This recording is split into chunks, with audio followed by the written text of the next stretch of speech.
The thread snapped with a sharp, satisfying sound as Lauren Cole finished the knot. She ran her gloved hand over the mare's flank, checking the suture line one last time. It was clean work, efficient and functional, exactly like everything else in her life. The horse, a skittish quarter horse named Duchess, let out a low huff of breath, the sedative finally wearing off enough for her to register the cold draft seeping through the barn's wooden slats. "Easy, girl," Lauren murmured, her voice steady. She didn't use the cooing, high-pitched tone most people used with animals. Animals respected calm, not performance. She stripped off her latex gloves, tossing them into the biohazard bin near the stall door, and picked up her heavy canvas coat from the hook. It was nearly 2 a.m. The isolation of the property, located miles outside the main grid of Chicago's suburbs, usually offered a heavy, comforting silence. Tonight, however, the atmosphere was different. The wind was howling against the corrugated metal roof of the barn, rattling the old beams. Lauren wasn't afraid of storms. She had weathered worse things than thunder and lightning in her 26 years. She was more concerned about the old oak tree near the driveway, and whether it would hold up against the gusts. She picked up her medical bag, a reinforced leather kit that contained everything from scalpels to heavy-duty sedatives, and stepped out into the deluge. The rain wasn't just falling, it was being driven sideways by a wind that felt personal. She lowered her head, shielding her eyes, and began the trek across the muddy yard toward the farmhouse. The house was an old Victorian structure she had bought cheap and fixed up herself, room by room. It stood alone in the dark, a single yellow light burning on the porch. Lauren was halfway to the porch steps when a sound tore through the rhythmic pounding of the wind. It wasn't thunder. It was the high-pitched, mechanical scream of rubber shredding against wet asphalt, followed immediately by the dry, popping cracks of gunfire. She froze, her hand gripping the handle of her medical bag tighter. The sounds were coming from the county road that bordered her property, a road that saw maybe 3 cars a day. The screeching grew louder, closer, accompanied by the metallic crunch of a vehicle losing control. Headlights swept across the wet grass, blindingly bright and erratic. Lauren didn't scream. She didn't have time. She threw herself to the side, landing hard in the mud just as a massive black shape plowed through her white picket fence. The vehicle didn't stop there. With a sickening, earth-shaking boom, the car flew across the yard and slammed directly into the side of her house. The impact was so violent the ground beneath her vibrated. Wood splintered, glass shattered, and the groan of compromising structural beams echoed into the night. Then, silence returned, heavy and ominous, broken only by the hissing of a radiator and the relentless rain. Lauren pushed herself up, mud slicking her jeans. Her first instinct was to check the barn, but the crash had happened at the house. The living room wall was gone. In its place sat the rear end of a black sedan, swallowed halfway by her home. She didn't run away. She ran toward it. "Hello?" she shouted, her voice whipped away by the wind. She scrambled up the porch steps, ignoring the debris littering the wood. The front door was jammed, the frame twisted by the impact. She didn't waste time trying to force it. She went through the hole the car had made. Inside, the air was thick with drywall dust, and the acrid, stinging scent of gasoline. That smell triggered a primal alarm in her brain. Fire. If that tank sparked, the whole house would go up. She climbed over a pile of bricks that used to be her fireplace. The car, a heavy armored model that looked like a tank disguised as a luxury sedan, was wedged tight. The driver's side door was pinned against a fallen beam. Lauren dropped her bag and scrambled onto the hood of the car, looking through the shattered windshield. The driver was slumped over the wheel. He was unmoving. "Can you hear me?" Lauren yelled, using the flashlight from her phone to sweep the interior. No response. She moved to the passenger side, yanking the door open. It gave way with a heavy metallic groan. The interior lights flickered on, illuminating the wreckage. The airbags had deployed but were starting to deflate, revealing the man inside. He was big. That was her first thought. Even slumped over, his shoulders were broad, filling the seat. He was wearing a black suit, the jacket torn at the shoulder, the white shirt beneath soaked in crimson. It wasn't just from the crash. She saw the hole in the upholstery of the seat, then the dark spreading stain on his abdomen. He had been shot. Lauren's mind shifted gears instantly. The veterinarian vanished. The emergency responder took over. Anatomy was anatomy, and bleeding was bleeding. She reached across the console, her fingers searching for a pulse at his neck. His skin was hot, damp with sweat, but the pulse was there. Thready. Fast. But there. "We need to get you out," she muttered to herself. The smell of gasoline was getting stronger. A hiss from the engine block warned her that time was running out. She unbuckled his seatbelt.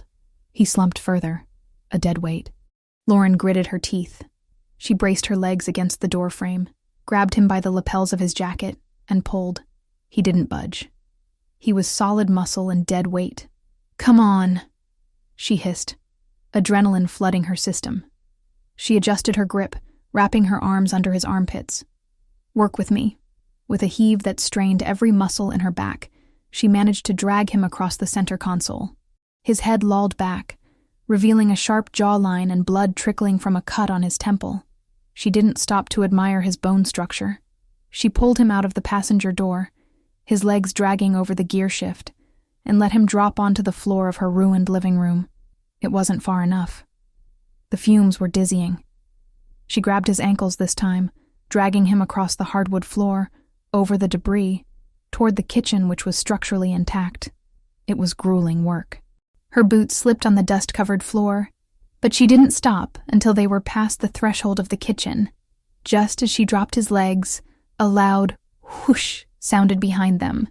She looked back to see flames licking up the side of the car, catching on the curtains she had sewn herself.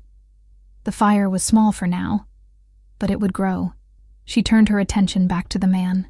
He was lying on his back, breathing in shallow, ragged gasps. Lauren knelt beside him, ripping her own coat off to clear her arms. She grabbed her medical bag, which she had instinctively dragged along with her, and snapped it open. She needed to assess the damage. She pulled a pair of trauma shears from the kit and cut through his expensive shirt, ripping the fabric open from the navel up to the sternum. The wound was ugly, a bullet entry wound on the lower left abdomen. No exit wound that she could see without rolling him over, which meant the bullet was still inside, likely nicking something vital. The blood was dark and flowing steadily, pooling on her clean kitchen tiles. "Okay," she breathed, her hands moving with practiced speed. "Pressure first." She grabbed a thick pad of sterile gauze from her bag and pressed it directly into the wound. The man groaned, a low guttural sound of pain, but his eyes remained closed. Lauren put her entire body weight behind the pressure, leaning over him, her hair falling out of its messy bun to curtain her face. "Stay with me," she ordered, though she knew he couldn't hear her. She reached for a hemostat with her free hand, preparing to clamp any visible bleeders if she had to. This wasn't a sterile operating room, and he wasn't a horse, but the principles of stopping a leak were universal. She checked his face again. He was pale, the kind of gray-white that signaled shock. His features were striking, even in this state. Sharp nose, high cheekbones, dark eyebrows drawn together in unconscious pain. He didn't look like the farmers or local mechanics she dealt with. He looked like the kind of trouble that came with a warning label. Thunder cracked directly overhead, shaking the house again. Or maybe it was the car settling into the foundation. The lights in the kitchen flickered and died, plunging them into semi-darkness, illuminated only by the fire starting to grow in the living room and the flashlight beam from her phone on the counter. Lauren didn't flinch. She kept her hands buried in the wound, feeling the warmth of his blood seeping through the gauze, coating her fingers. She checked her watch. Minutes matter, if the ambulance didn't come soon, but she hadn't called an ambulance. She realized with a jolt that in the chaos, she hadn't touched her phone except to use the light. She shifted her weight, reaching for the phone with one bloody hand while keeping pressure with the other. Suddenly, a hand clamped around her wrist. The grip was iron-hard, shocking in its intensity. Lauren gasped, dropping the phone. It clattered to the tile, the light spinning wildly before settling on the man's face. His eyes were open. They were dark, almost black in the shadows, burning with a terrifying lucidity. There was no confusion in them, no haze of concussion. He looked at her with the focus of a predator that had just woken up in a trap. Lauren froze. She was used to animals waking up from sedation. They were often confused, scared, thrashing. This man wasn't thrashing. He was completely still, except for the crushing grip on her wrist. "You're hurt," she said, her voice shaking slightly for the first time. "I'm a doctor. Sort of. I'm trying to stop the bleeding." He didn't let go. His gaze traveled from her face, down to her bloody hands pressing into his stomach, and then to the burning wreck in the other room. He assessed the situation in a heartbeat. He tried to sit up, but the pain slammed him back down. A hiss of breath escaped his teeth. His hand tightened on her wrist to the point of pain, anchoring him to consciousness. "Don't," she commanded, reverting to her professional tone. "You have a bullet in your gut. If you move, you'll tear the clot I'm trying to form." He looked back at her. His eyes locked onto hers, analyzing, calculating. He saw the blood on her clothes, the determination in her jaw, the blue of her eyes wide with shock but void of panic. "Phone," he rasped. His voice was like gravel, deep and ruined. "I was just about to call 911, Lauren said, trying to pull her wrist free to reach the device. "No," he growled. The word was a command, not a request. He pulled her down closer to him, ignoring the fresh wave of blood that seeped from his wound at the exertion. His face was inches from hers now. She could smell the metallic tang of blood, the smoke, and beneath it all, an expensive, woodsy cologne. "You can't call them," he whispered, his breath hitting her cheek. "You're dying," she argued, trying to keep the pressure on his wound despite his interference. "You need a hospital, no police," he said, his eyes narrowing. "It wasn't an accident." Lauren paused. The gunshots, the way he was dressed, the armor on the car. The pieces clicked into place rapidly, forming a picture she didn't want to see. "Who are you?" she whispered. He didn't answer the question. Instead, he looked past her, toward the shattered wall where the wind and rain were blowing in, feeding the fire. He seemed to be listening for something over the storm. "They're coming," he said, his voice straining. "To finish it." Lauren's heart hammered against her ribs. "Who?" He looked back at her, and the intensity of his gaze pinned her to the spot. "The men who did this." He coughed, a wet, hacking sound that brought a fleck of blood to his lips. His grip on her wrist didn't loosen. If anything, it got tighter, possessive and desperate. "Listen to me," he said, forcing the words out through the pain. "You dragged me out. You touched me. I saved your life," she snapped, fear making her defensive. "You involved yourself," he corrected darkly. His thumb pressed into the pulse point of her wrist, feeling the rapid beat of her heart. "Use your head. If they find me here. If they find you here." He trailed off as the sound of another engine cut through the storm outside. It was distant, but getting closer. A heavy engine, moving slow, searching. The man's eyes widened slightly. He knew that sound. "Is there a back way?" he demanded. "What? Is there a back way?" He enunciated every word, fighting the darkness encroaching on his vision. "The kitchen door leads to the porch," Lauren stammered. "But my truck is—" "Get me up," he ordered. "You can't walk," she refused. "You've lost too much blood. If I stay here, I'm dead," he said. "And if you're standing here when they walk through that door, you're dead too." The bluntness of the statement hit her harder than the wind outside. She looked at the door, then back at him. He wasn't lying. She could see it in the grim set of his jaw. This wasn't a drama. This was an execution in progress, and she had just stepped onto the scaffold. She started. Panic finally beginning to claw at her throat. He saw the hesitation. He knew he was about to pass out. The edges of his vision were already black. He needed to make sure she understood the stakes before he went under. He needed to make sure she didn't run to the police, because the police were likely on the payroll of the men hunting him. He pulled her down until their foreheads almost touched. The intimacy was terrifying, forced by blood and circumstance.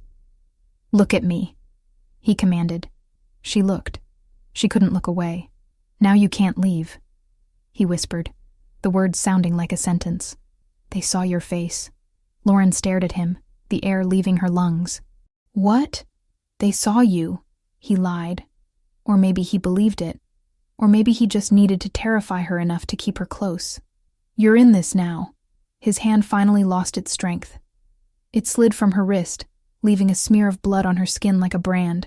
His eyes rolled back, the lids fluttering shut as his body gave up the fight against the trauma. "Wait!" Lauren cried, tapping his cheek. "Don't pass out. Wake up." Silvio Ricchetti didn't answer. He lay motionless on her kitchen floor, the blood continuing to seep around her fingers. Lauren sat back on her heels, trembling. The fire in the living room crackled louder, consuming the sofa.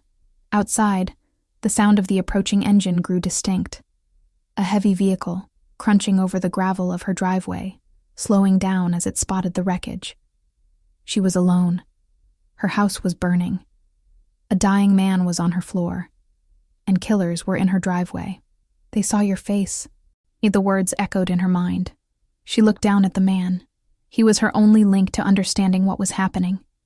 And he was unconscious. She looked at the back door. She could run. She could run into the cornfields and hide.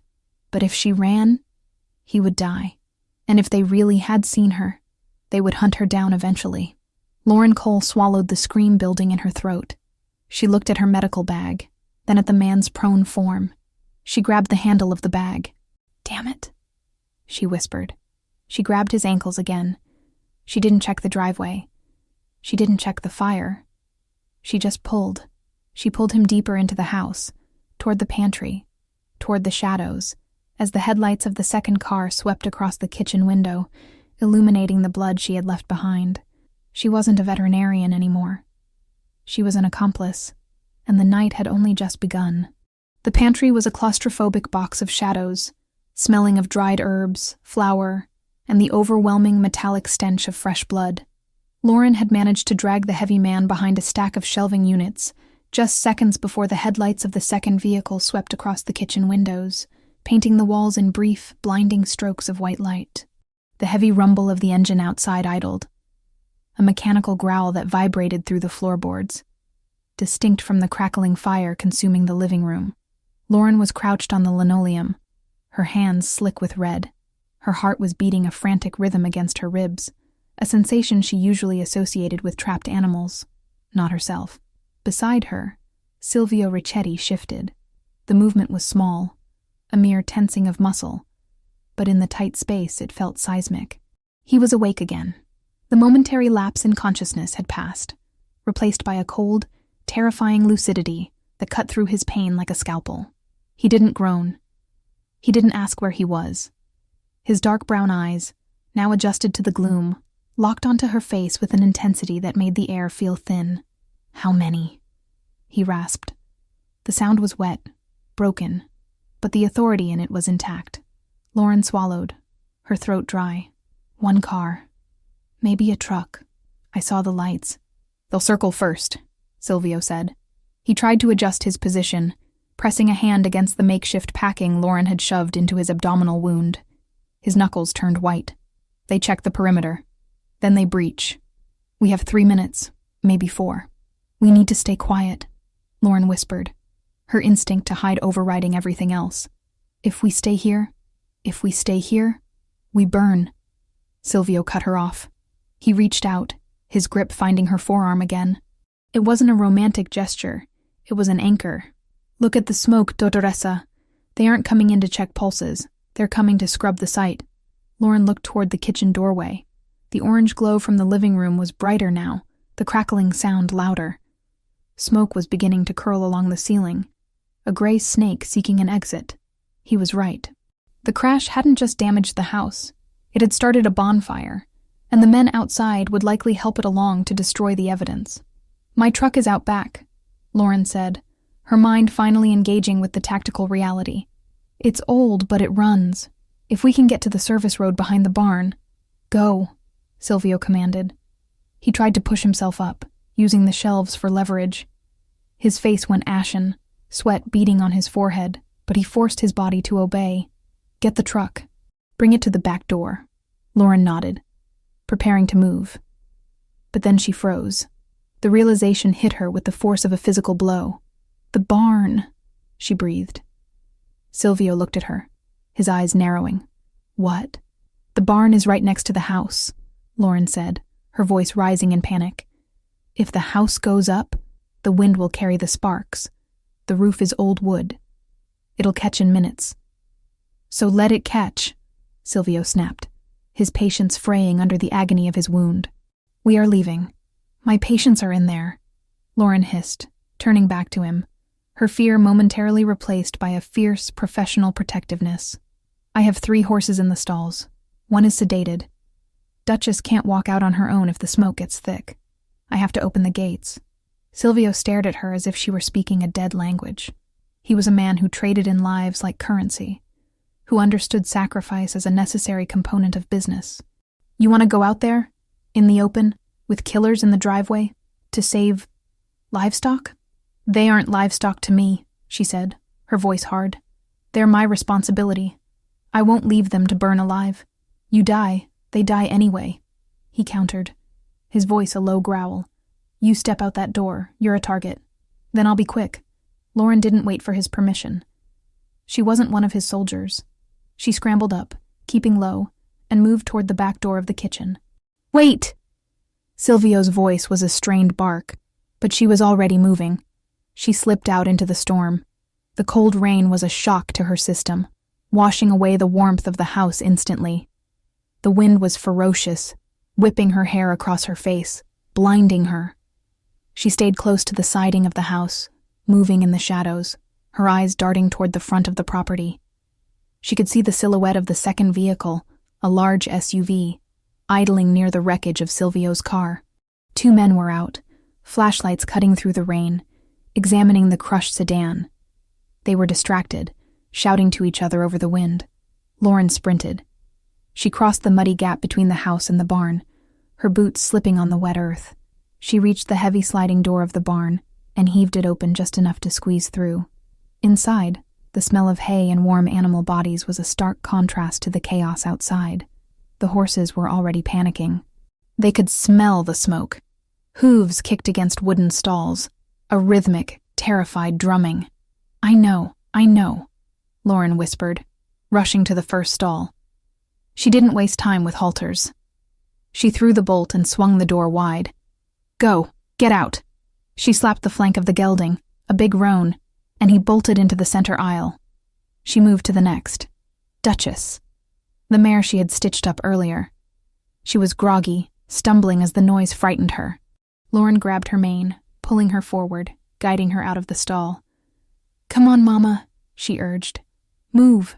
She got Duchess into the aisle and ran to the back of the barn, throwing open the large rear doors that led to the open pasture. The wind howled in, but it was the path to safety. She shooed the horses out, watching them gallop into the darkness, away from the fire, away from the men. Safe. She turned to leave, but a beam of light cut through the cracks in the barn wall. The men were moving. They were coming toward the house. Lauren dropped to a crouch. She had to get back to Silvio. She had to get the truck.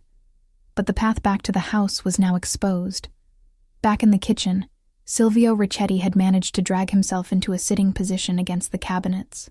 The pain was a living thing, tearing at his side with every breath, but he pushed it down into a dark corner of his mind. He checked his jacket. His primary weapon was gone, lost in the crash. He reached down to his ankle holster. Empty. He cursed silently in Italian. The impact must have torn it loose. He looked around the kitchen. Knives. He could use a knife.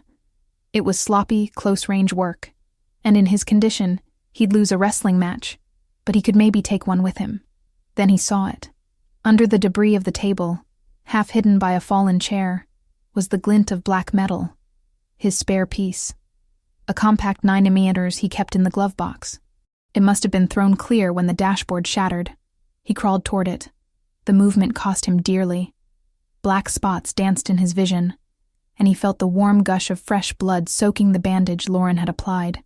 He gritted his teeth, sweat stinging his eyes, and reached out. His fingers closed around the cold, textured grip of the gun. It felt like shaking hands with an old friend.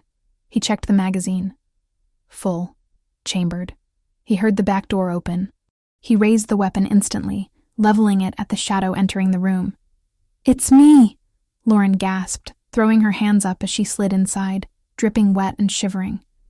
Silvio didn't lower the gun immediately. He tracked her movement, ensuring no one was behind her. When the door clicked shut, he let the barrel drop. "The horses?" he asked. There was no mockery in his voice now. He had watched her run through the rain from the window. He had seen the risk she took. It was stupid, reckless, and undeniably brave. It told him everything he needed to know about her. She didn't panic, she acted. And she protected what was hers. "Out," she panted, wiping rain from her eyes. "They're safe." "Good," he said, "because we're out of time." A heavy thud echoed from the front of the house, the sound of a boot kicking in the front door. "Check the rooms," a deep voice shouted from the living room. "If he's not in the car, he crawled somewhere to die." Lauren's eyes went wide. She looked at Silvio. He beckoned her closer. "Come here." She moved to him, crouching beside him. The fire in the living room was roaring now, the heat seeping into the kitchen. The smoke was getting thicker, creating a haze that stung the lungs. Silvio took her hand, the one that wasn't holding the gun, and pressed something cold and heavy into it. "I need you to listen to me very carefully," he whispered, his voice barely audible over the fire and the storm. "I can't walk to the truck. Not fast enough." "I'll help you," she said. "No," he said. "You're going to have to cover me." He pressed the gun into her palm. Lauren stared at it. It was heavy, terrifyingly real. She had treated gunshot wounds. She had dug bullets out of hunting dogs, but she had never held a weapon designed to kill people. I can't," she stammered. "I don't know how." "It's a machine," Silvio said, his eyes locking onto hers, forcing her to focus. "Just like your tools. Point, squeeze. It's not magic. I can't kill anyone," she whispered. "You might not have a choice," he said grimly. "If they come through that door, they will put a bullet in your head, and then they will burn this house down with your body inside. That is the reality. Do you understand?" Lauren looked at the gun, then at the door leading to the hallway. She could hear heavy footsteps crunching on the broken glass. They were getting closer. "Show me," she said. Her voice trembled, but she tightened her grip on the handle. Silvio guided her hands. He ignored the pain in his gut, focusing entirely on her. His large, rough hands covered hers, adjusting her grip. "Thumbs forward," he instructed, his voice low and steady in her ear. "Don't cross them behind the slide or it'll take your skin off. Finger off the trigger until you are ready to destroy what is in front of you." He moved her finger to the frame of the gun. "There is no safety on this model," he said. "The safety is your brain. Do not point it at anything you want to keep breathing." The footsteps stopped just outside the kitchen. A shadow fell across the slice of light on the floor. "Marco?" a voice called out. "Kitchen is clear? Checking it now." Another voice replied. Closer. Silvio looked at Lauren. He saw the terror in her blue eyes, but he also saw the steel spine that had made her run into a storm to save a horse. "We go out the back," he whispered. "I'll take the lead. If I fall, you don't stop. You get to the truck, you drive, and you don't look back." "I'm not leaving you," she said. It wasn't a romantic declaration. It was a statement of fact. She hadn't saved him from the crash just to let him die on her kitchen floor. Silvio felt a strange sensation in his chest that had nothing to do with the bullet wound. He nodded once. "Help me up." Lauren hooked her arm under his uninjured side. She gritted her teeth and heaved. Silvio groaned, a sound torn from the depths of his agony, as he forced his legs to take his weight. He leaned heavily on her, his breathing jagged. They stood there for a second, swaying in the smoky darkness. A man and a woman, covered in blood and rain, holding on to each other because there was nothing else left. "Ready?" he asked. Lauren gripped the gun in her right hand, her left arm supporting the weight of a Mafia Don. She looked at the back door. "Ready," she lied. Silvio kicked the back door open. The wind grabbed it, slamming it against the siding. The noise alerted the men inside. "Kitchen! They're in the kitchen! Go!" Silvio roared, pushing himself off her to stumble into the rain. Lauren followed, turning back for just a split second. She saw a figure burst through the smoke into the kitchen. a silhouette raising a rifle. She didn't think. She didn't weigh the moral implications. She raised the gun the way Silvio had shown her, both hands shaking, and pulled the trigger. The recoil shocked her, traveling up her arms like an electric jolt. The gun barked, a flash of fire in the dark. The shot went wide, shattering a cabinet, but it forced the gunman to duck for cover. "Don't stop!" Silvio yelled from the yard. Lauren turned and ran. She caught up to him near the edge of the driveway where her old rusted pickup truck was parked. Silvio was leaning against the passenger door, his face white as a sheet, clutching his side where fresh blood was soaking through his suit. "Keys," he demanded. She fumbled in her pocket, pulling out the ring. She unlocked the door, shoving him inside. He fell into the seat more than he sat. Lauren ran to the driver's side. She jumped in, jamming the key into the ignition. The engine turned over with a reluctant whine, sputtering before roaring to life. A bullet shattered the rear window, spraying them with safety glass. Lauren screamed, ducking her head. "Drive!" Silvio shouted, slumping low in the seat. She slammed her foot on the gas. The truck spun its tires in the mud, fishtailing wildly before finding traction. They shot forward, not toward the road where the enemy SUV was blocking the exit, but toward the fields. She smashed through the wooden fence she had built herself last summer. The truck bounced violently over the uneven ground of the pasture. Lauren fought the steering wheel, her knuckles white. Behind them, the house was fully engulfed now. Flames licked up the sides of the second story, turning her home into a pyre against the black sky. She saw the headlights of the SUV turning, trying to follow. But the heavy armored vehicle bogged down in the deep mud of the yard. They kept driving. Through the tall grass, through the storm, into the dark embrace of the woods that bordered her land. Lauren didn't look at Silvio. She kept her eyes on the tree line, tears finally mixing with the rain on her face. She drove until the glow of the fire was just a faint orange smudge in the rearview mirror. Only then did she glance at the passenger seat. Silvio was watching her. He was barely conscious, his head resting against the cool glass of the window, the gun resting loosely in his lap. He looked at her profile. The sharp nose, the determined jaw, the blood spattered on her cheek. "You missed," he murmured, his voice faint. "I hit the cabinet," she said, her voice shaking. "You didn't freeze," he said. It sounded like a benediction. He closed his eyes, his breathing shallow. Lauren reached over, her hand trembling, and rested it on his neck. His pulse was there. Fast, weak, but there. "Where are we going?" she asked, the reality of her situation finally crashing down on her. She was homeless. She was hunted. She had just shot at a man. Silvio opened his eyes one last time, fighting the darkness. "Chicago," he whispered. "We go to the city, we disappear." Lauren looked ahead at the dark, winding trail that led away from everything she had ever known. She tightened her grip on the wheel. "Okay," she said softly. "Chicago." She drove on into the night, the storm swallowing them whole, leaving nothing behind but footprints in the mud and a burning house to mark where Lauren Cole's life had ended, and where something else entirely had begun. The old suspension of the rusted pickup truck groaned in protest as Lauren Cole slammed it over a submerged root, the vehicle shuddering violently before finding traction in the deep, churning mud. The headlights cut frantic, bouncing arcs through the deluge, illuminating a world that had narrowed down to wet tree trunks and the sleek black ribbon of a flooding dirt path. Inside the cab, the air was a suffocating mix of stale tobacco smoke from years past, wet dog, and the sharp copper tang of fresh blood that seemed to coat the back of Lauren's throat. She didn't look in the rearview mirror. She couldn't. If she looked, she knew she would see the orange glow that had already stained the low-hanging clouds behind them.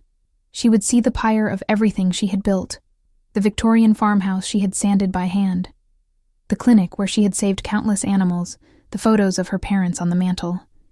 It was all being consumed, fed by the gasoline of a hit squad and the uncaring fury of the storm. "Keep your eyes forward." Silvio Ricchetti's voice was a rough scrape against the silence, barely audible over the roaring engine and the rain hammering the metal roof. "I know where I'm going," Lauren snapped, her voice tight and trembling with a rage she hadn't known she possessed. She wrestled the steering wheel as the truck hydroplaned slightly on a patch of slick clay. She corrected the skid with a muscle memory born of a lifetime on these back roads. This trail cuts through the state forest. It dumps out onto the old highway near the quarry. They won't follow us here. Their heavy SUVs will bottom out within a mile.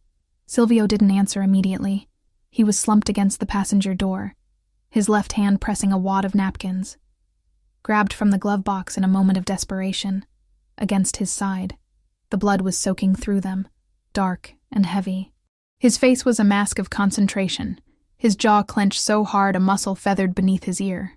He wasn't looking at the road. He was looking at her.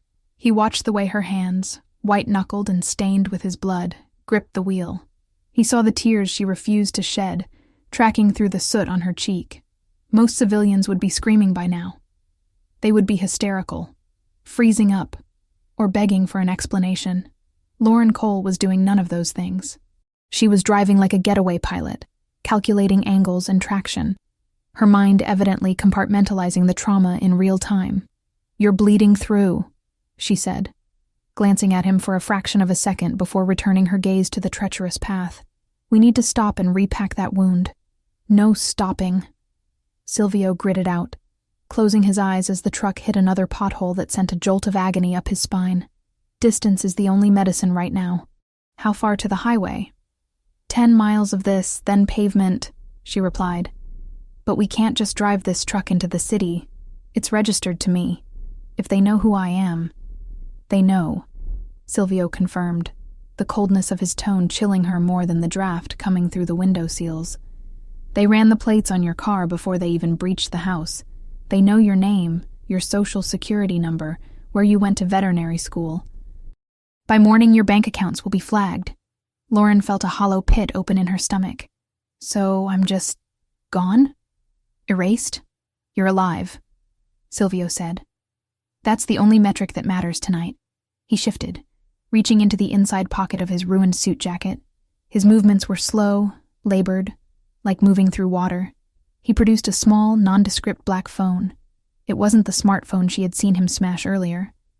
This was a burner, old school, plastic, and cheap. He flipped it open, the small blue screen illuminating his harsh features. He dialed a number from memory, his thumb leaving a bloody print on the keypad.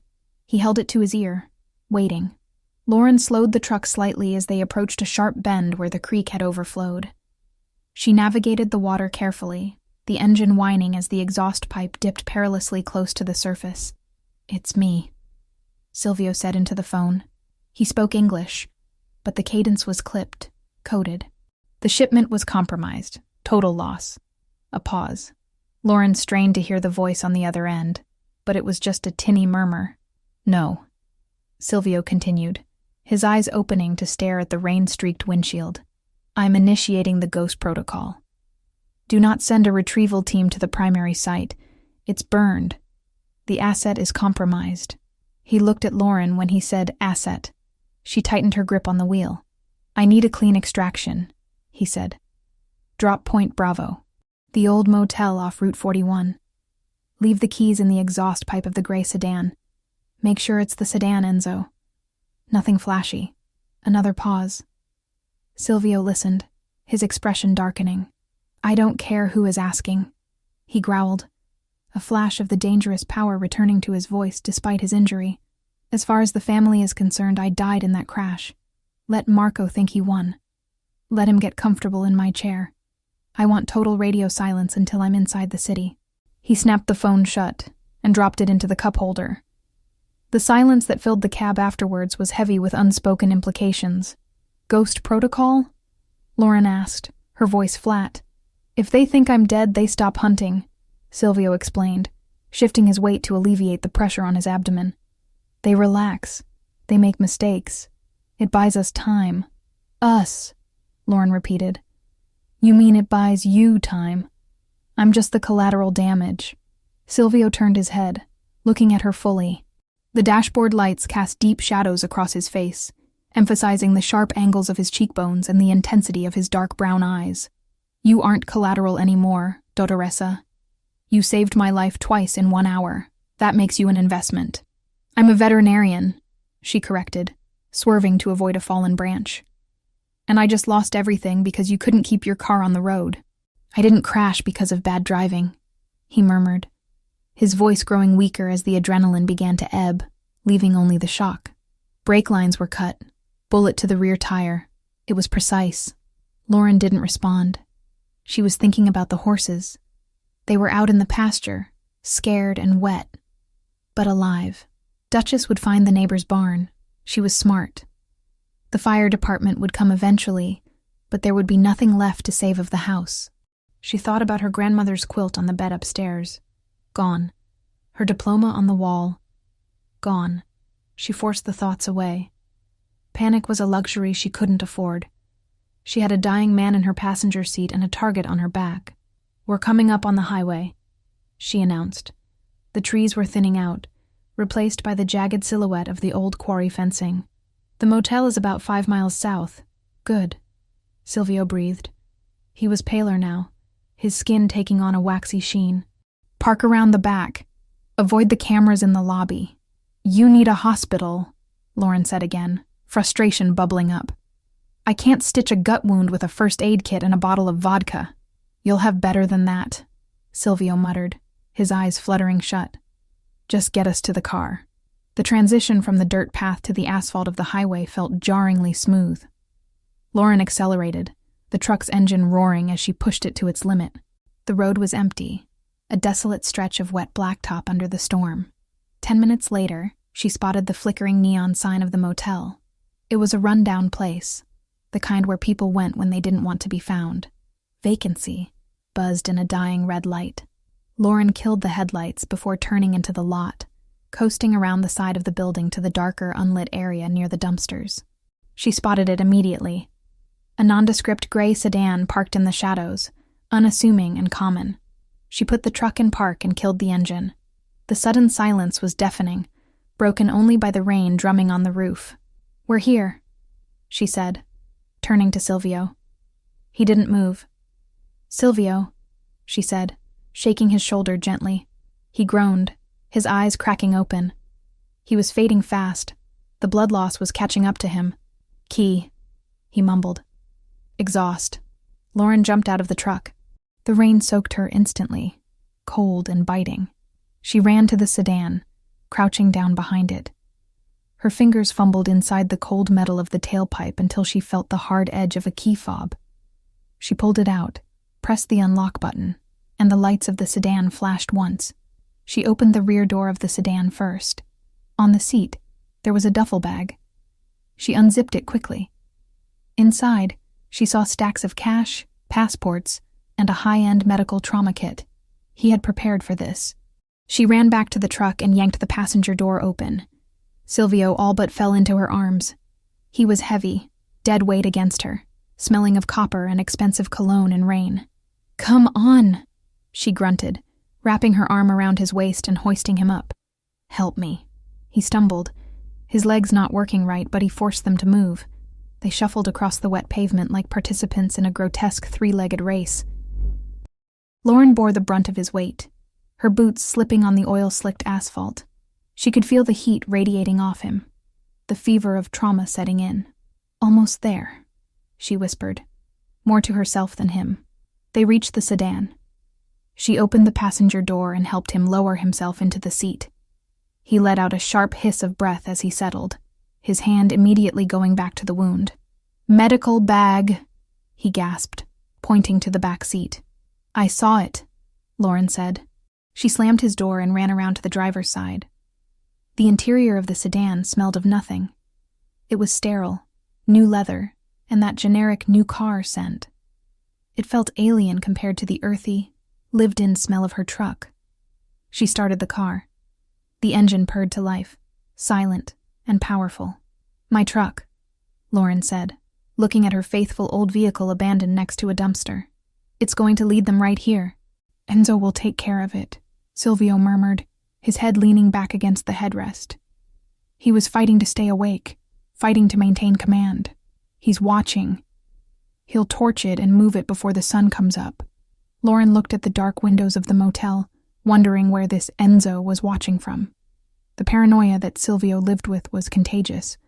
She felt exposed, naked. "Drive," Silvio ordered, his voice barely a whisper. "Chicago. The secure garage on Wacker." "Do you know it?" "I know it," Lauren said. She put the car in gear. As they pulled out of the lot, leaving her truck and her past behind in the rain, Lauren looked at Silvio. He was watching her again. That intense predator's gaze dimmed by pain, but not extinguished. "You're doing well," he said softly. "I'm terrified," she admitted, her hands gripping the leather steering wheel. "Good," Silvio replied. "Fear keeps you sharp. Comfort gets you killed." He reached into the duffel bag she had tossed onto the center console and pulled out a fresh compression bandage. With shaking hands, he tried to open the packaging. "Let me," Lauren said, reaching over without taking her eyes off the road completely. She ripped the package open with one hand and handed it to him. "You have good hands," he noted, pressing the pad to his side. "Steady. I'm used to patients who try to kick me," she said dryly. A ghost of a smile touched Silvio's lips. Not a nice smile, but a grim acknowledgement of her grit. "I'll try not to kick." "You wouldn't have the energy," she retorted. The banter was a shield, a way to keep the reality at bay. The reality that she was driving a mafia boss into the heart of a city he claimed to rule, while her life burned to ash in the rearview mirror. "Why me?" she asked, the question slipping out before she could stop it. "Why did you crash at my house? Of all the miles of road." "Fate," Silvio muttered, his eyes closing again. "Or bad luck, depending on how this ends. It ends with you paying me back for my house," Lauren said firmly. "If I live," Silvio whispered, his voice fading into the hum of the engine. "I'll give you the world, Lauren Cole. But first, you have to get me through the night." Lauren looked at him. He was out again. Unconscious or just conserving energy, she couldn't tell. She looked at the road ahead, the rain clearing slightly as they approached the highway lights. The city was aglow on the horizon, a sprawling beast of concrete and light. She was alone with him. There were no police coming, no fire trucks, no cavalry, just her, a stolen life, and the most dangerous man in Illinois bleeding out on her leather seats. Lauren Cole squared her shoulders. She drove. The veterinarian was gone. The survivor was behind the wheel. And she wasn't going to let him die. Not tonight. 3 weeks had passed since the night the sky had opened up and swallowed Lauren Cole's life whole. 3 weeks of silence. 3 weeks of existing in a vacuum where time was measured not by the sun or the needs of her animals, but by the healing rate of a bullet wound and the encrypted hum of server fans. The safe house was a fortress of glass and steel, perched atop one of Chicago's nondescript residential towers on Wacker Drive. It was nothing like the farmhouse.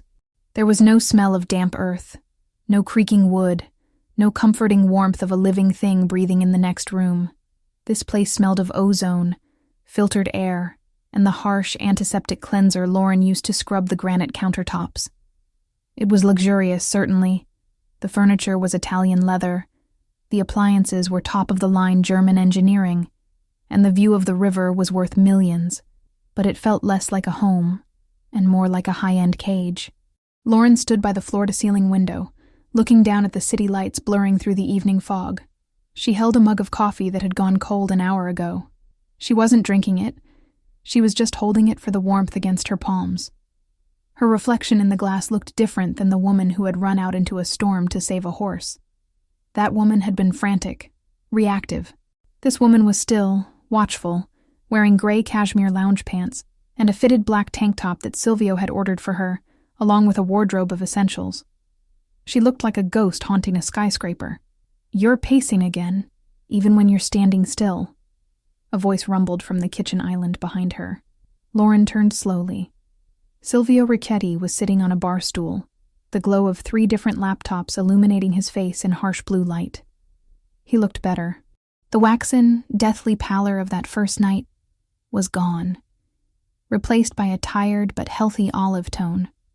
He was shirtless, a testament to the heat he claimed the central air couldn't regulate, though Lauren suspected it was just easier to change his bandages without fabric in the way.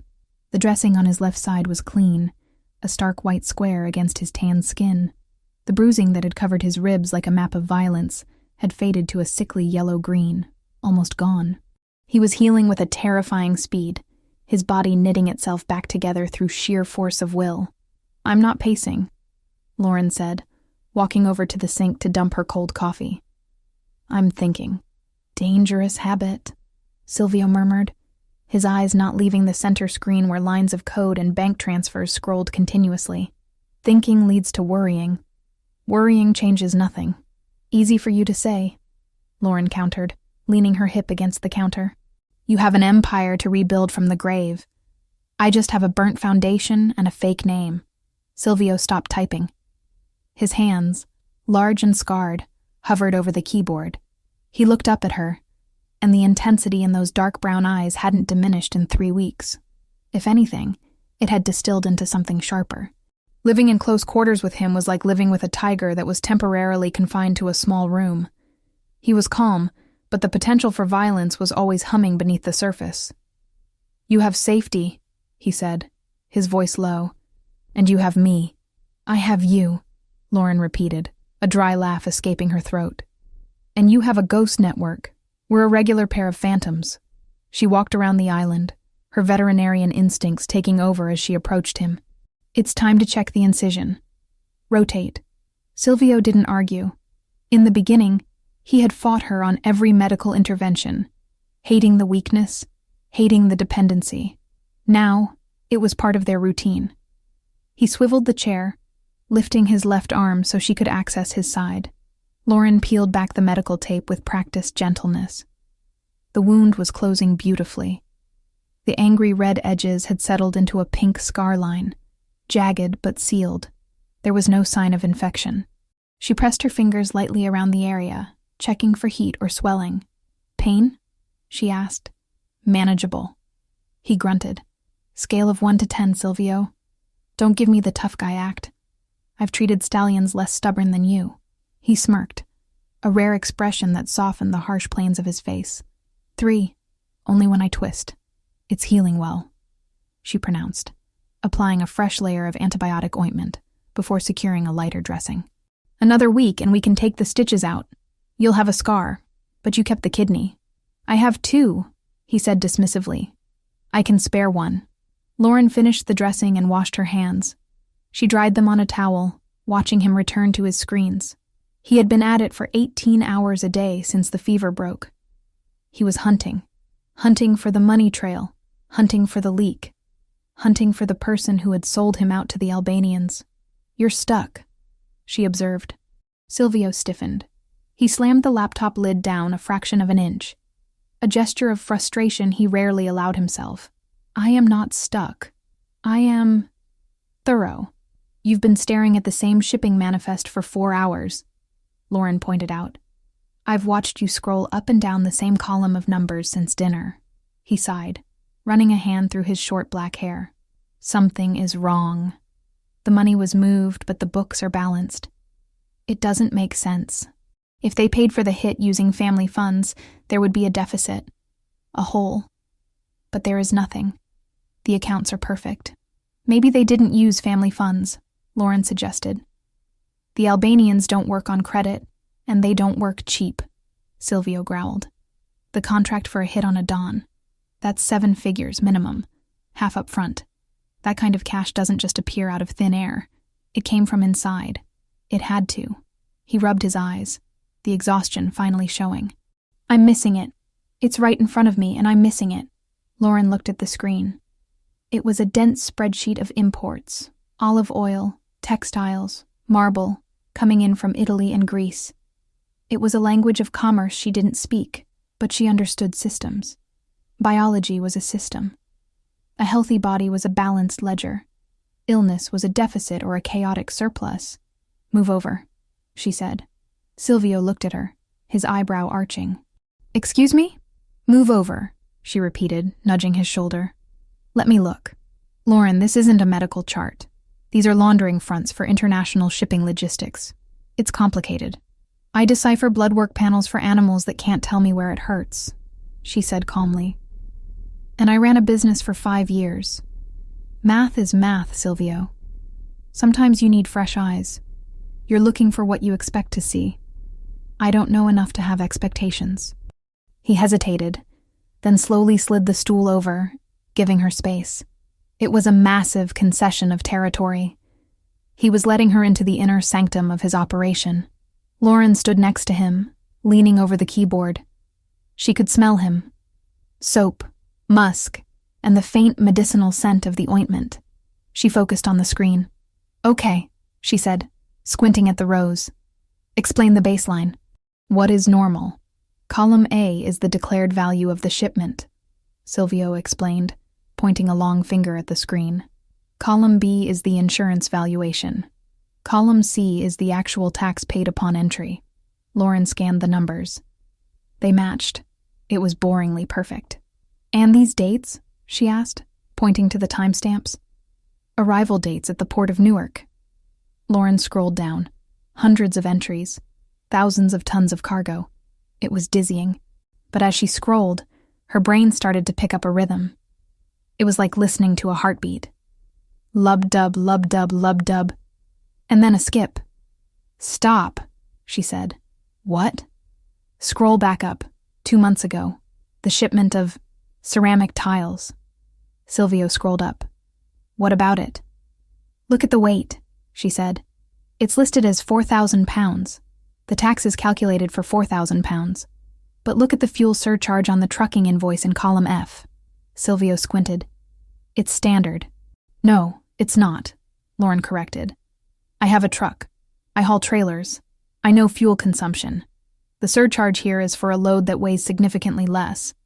If they were hauling 4,000 pounds of tile, the fuel cost would be 20% higher for that distance." Silvio went still. He leaned in closer, his shoulder brushing hers. "Are you saying the container was light?"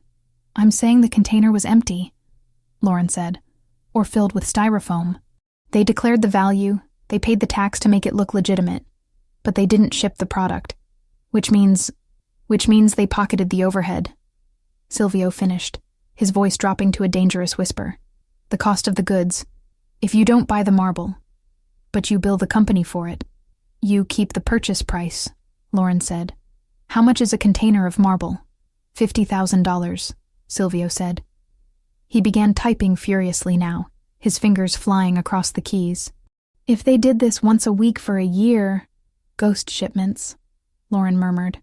"It looks like business as usual on the tax forms, but the money for the product goes into a black hole." Silvio pulled up a new window, cross-referencing the shipping manifests with the trucking logs. He filtered by the specific fuel discrepancy Lauren had noticed. The screen filled with red highlights. "God," Silvio breathed. "It's everywhere. Small amounts. A few thousand here, a few thousand there. Siphoned off over 3 years. It's millions. They've been bleeding me dry for 3 years. Who signs off on the trucking invoices?" Lauren asked. "That's the choke point.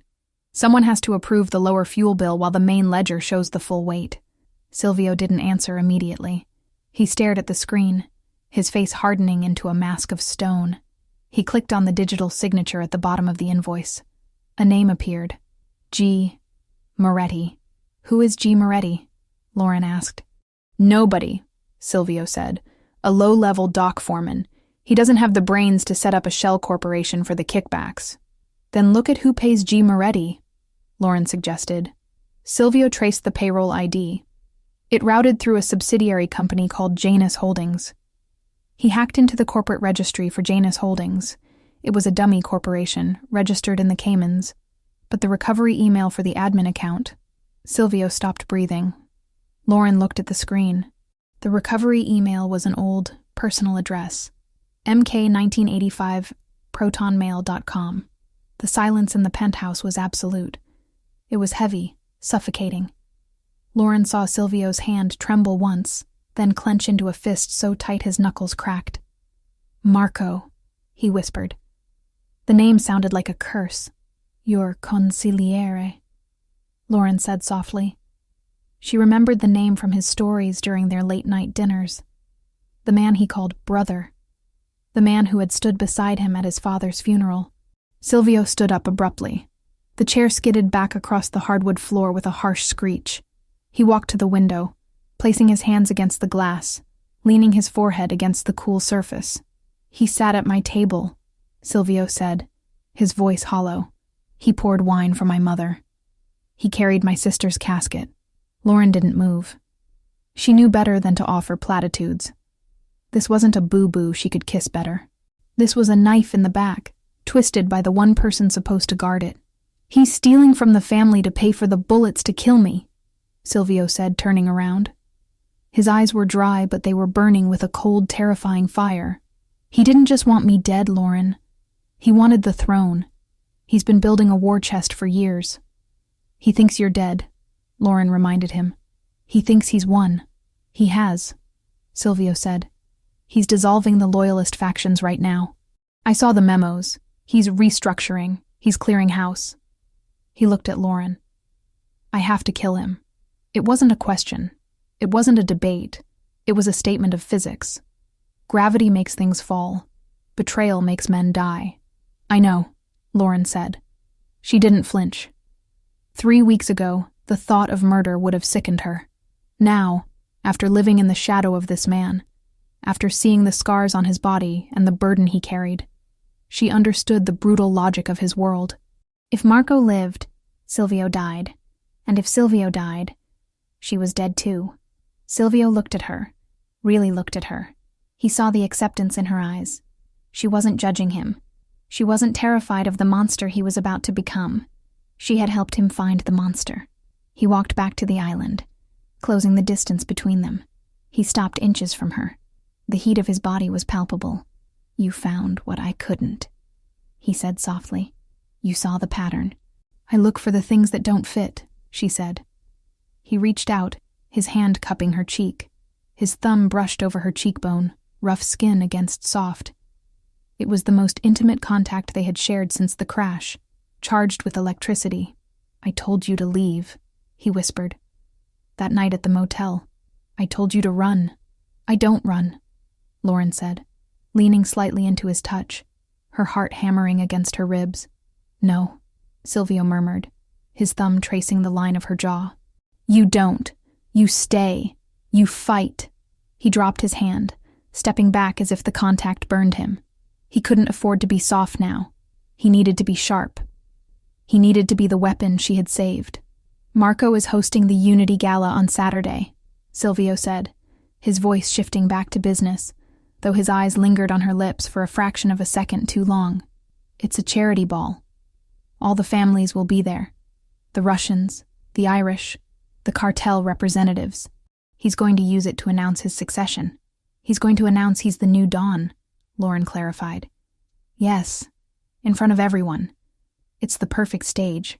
Silvio walked back to the laptops. He began typing again, but the rhythm was different now. It was faster, aggressive. He wasn't searching anymore. He was executing. If he wants a stage, Silvio said, a dark, predatory smile curving his lips, we will give him a show. He looked up at Lauren. Can you wear a wire? Lauren straightened her spine. The vet in her was gone. The victim was gone. I can do better than that, she said. I can get close to him. He doesn't know my face. You said it yourself, I'm a ghost. It's dangerous, Silvio warned. If he suspects, he won't, Lauren said. Because he's looking for a mafia soldier. He's not looking for a woman in a ball gown. Silvio stared at her for a long moment. He saw the steel in her. He realized then that he hadn't just saved her from the fire. She was the fire. Saturday, Silvio said. We take it all back. Saturday, Lauren agreed. She reached for his empty coffee mug. I'll make a fresh pot. It's going to be a long night. As she walked to the espresso machine, Silvio watched her. He had lost a brother today. But as he watched Lauren move through his kitchen with the confidence of a queen in exile, he knew he had gained something far more dangerous. He turned back to the screen, the reflection of the city lights dancing in his eyes, and began to write the script for his resurrection.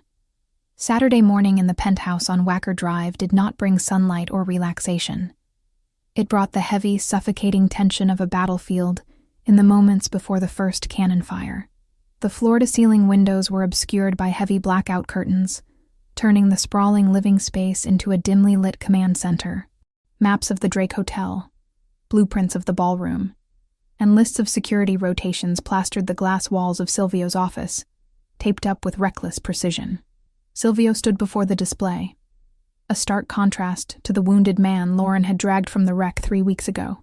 He was dressed in dark trousers and a fitted charcoal sweater that emphasized the breadth of his shoulders. He moved with a predator's grace, the stiffness in his left side barely noticeable now, betrayed only by the way he occasionally shifted his weight to his right leg when standing still for too long. Lauren watched him from the doorway. She held a tablet in her hand, reviewing the guest list for the Unity Gala for the 100th time. "Marco has doubled the security at the service entrances," Silvio said, his voice rough with lack of sleep. He traced a line on the blueprint with a marker. "He's expecting a hit squad. He's expecting me to send a team of shooters through the kitchen or the loading dock. He's pulled men from the perimeter to fortify the back of the house, which leaves the front door exposed," Lauren noted, stepping into the room.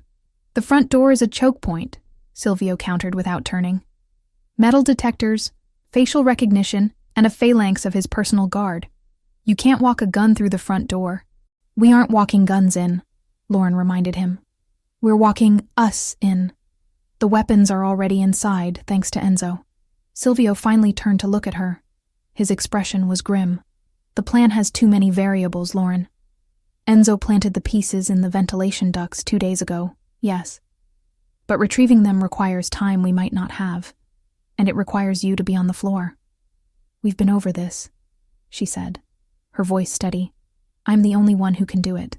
"I have men," Silvio growled, stepping closer, the air between them charged with the familiar friction of their arguments.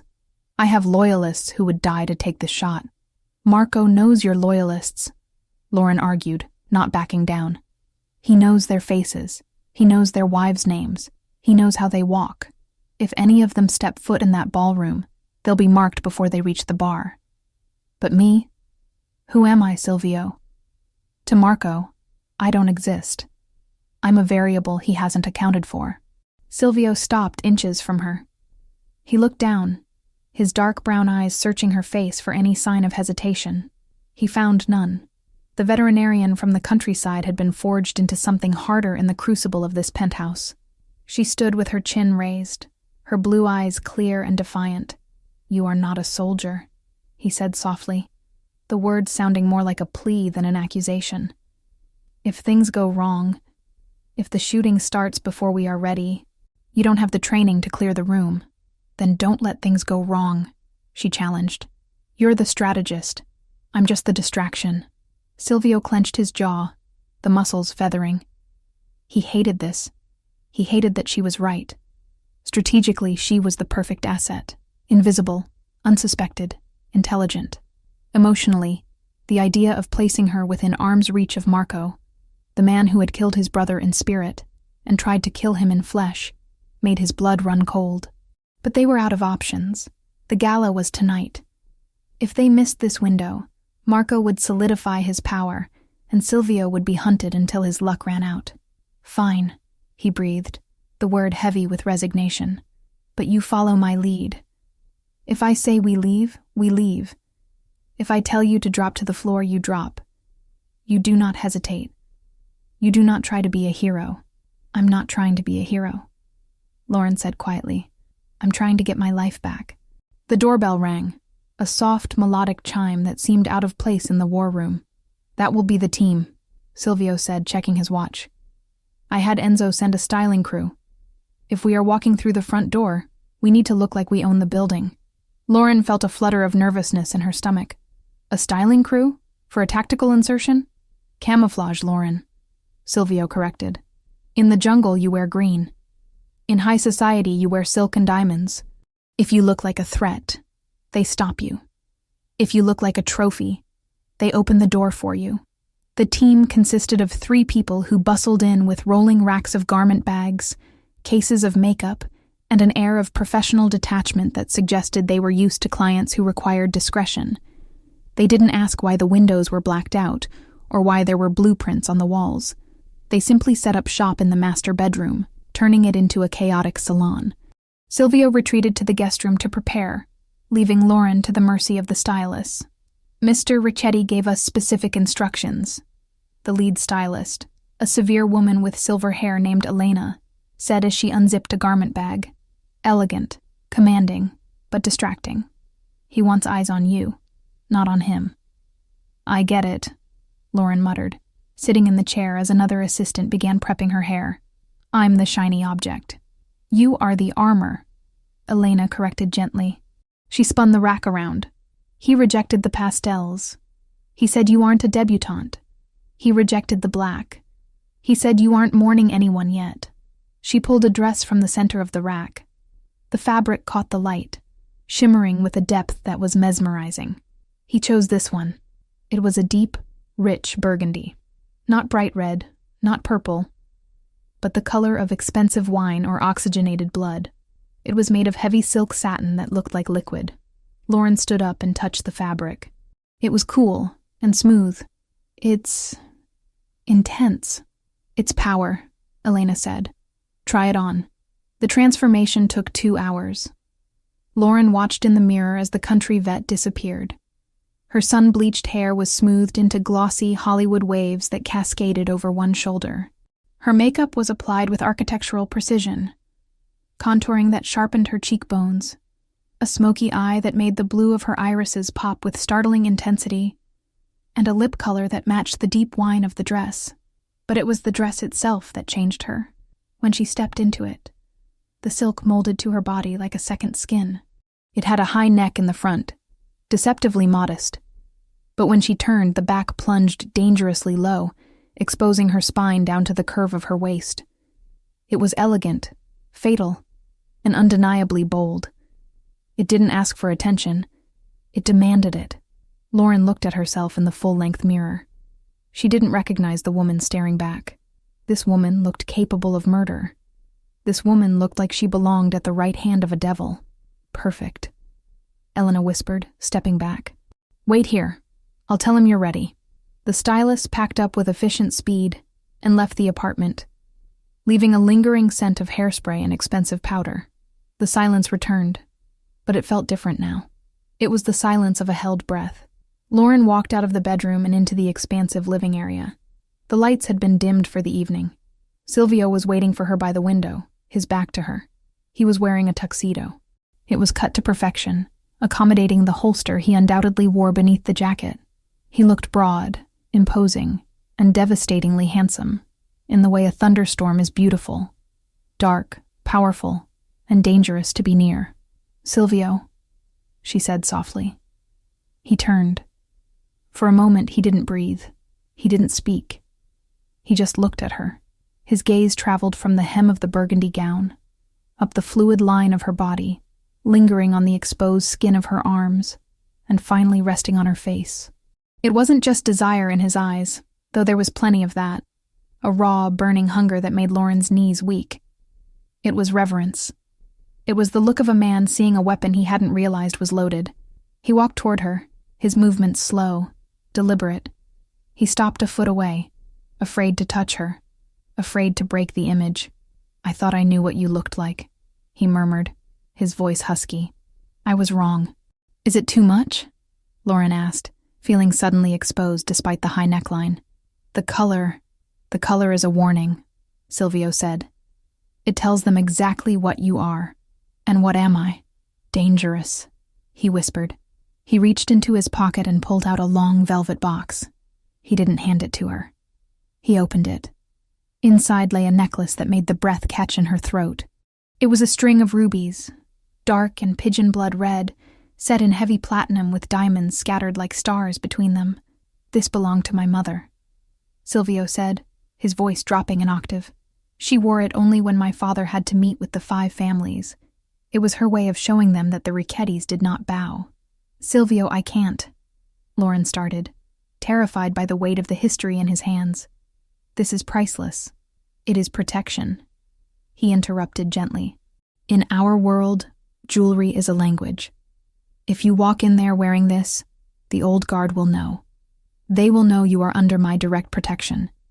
It tells them that to touch you is to declare war on me. He stepped behind her.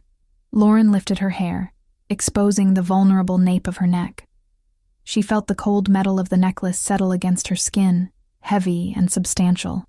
Then she felt his warm, rough fingers fumbling slightly with the clasp. His breath ghosted against her bare shoulder, sending a shiver racing down her spine. "There," he whispered, his hands lingering on her shoulders for a moment before dropping. Lauren turned to face him again. The rubies burned against her skin, matching the dress perfectly. "Do I look like a Ricchetti?" she asked, a challenge in her voice to mask her fear. Silvio looked at her, his eyes dark and unreadable. He reached out, taking her hand and raising it to his lips. He kissed her knuckles, not a gentlemanly peck, but a pressing, possessive kiss that lasted too long. "You look like a queen," he said against her skin.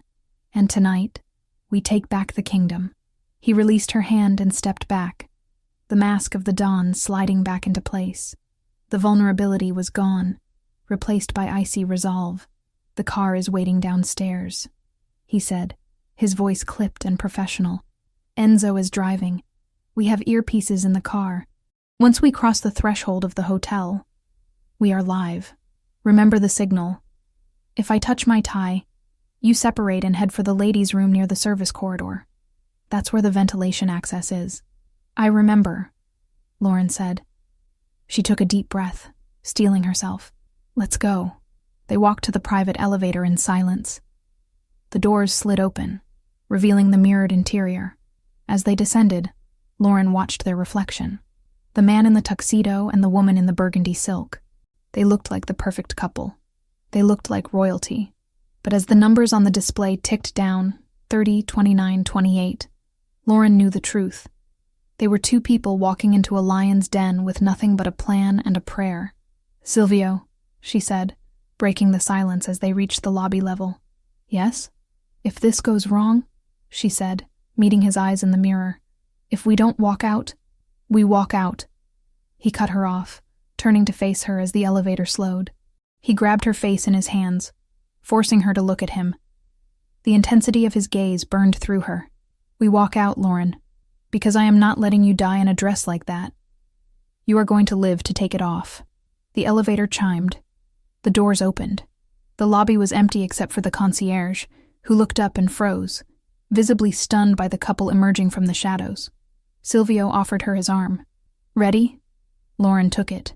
She felt the hard muscle beneath the expensive wool of his jacket. She felt the gun pressing against his side. She felt the rubies heavy on her throat. "Ready," she lied. They stepped out into the cool night air where the black limousine waited. The city of Chicago sprawled out before them, a grid of lights and shadows. Somewhere in that grid, Marco was raising a glass, thinking he had won. He was wrong. Silvio held the door for her, and as Lauren slid into the darkness of the car, the silk of her burgundy dress rustling like whispered secrets, she left the last of her fear on the sidewalk.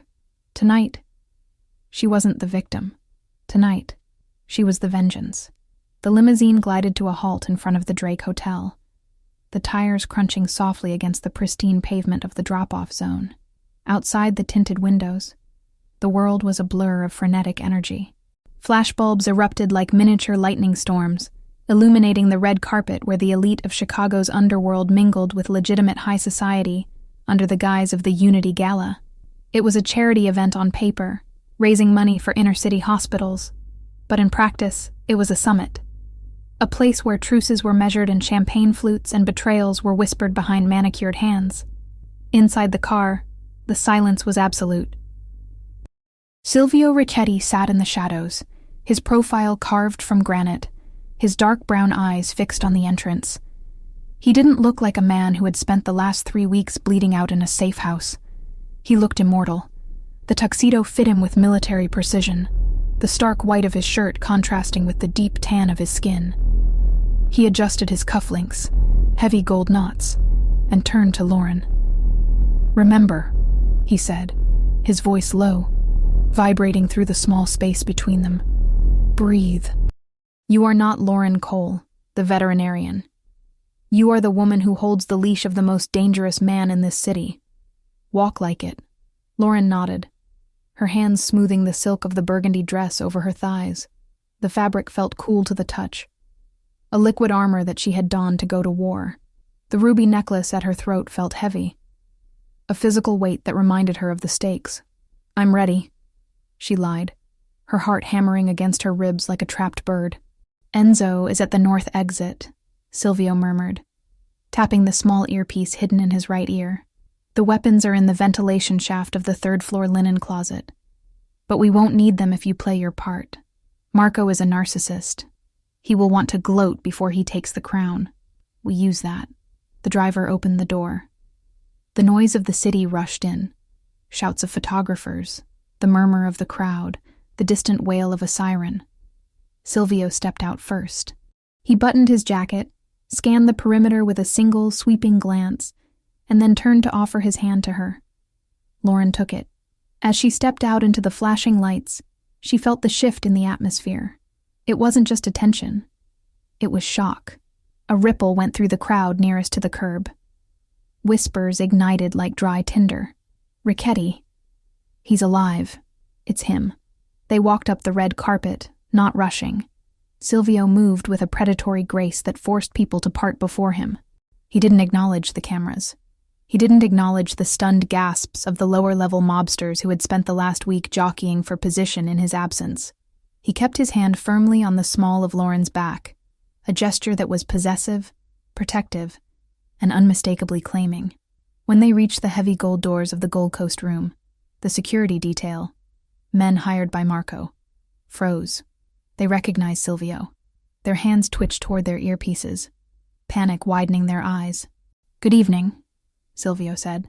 His voice was calm, pleasant even, but it carried the threat of a loaded gun. "I believe I'm expected." The lead guard swallowed hard, his face draining of color.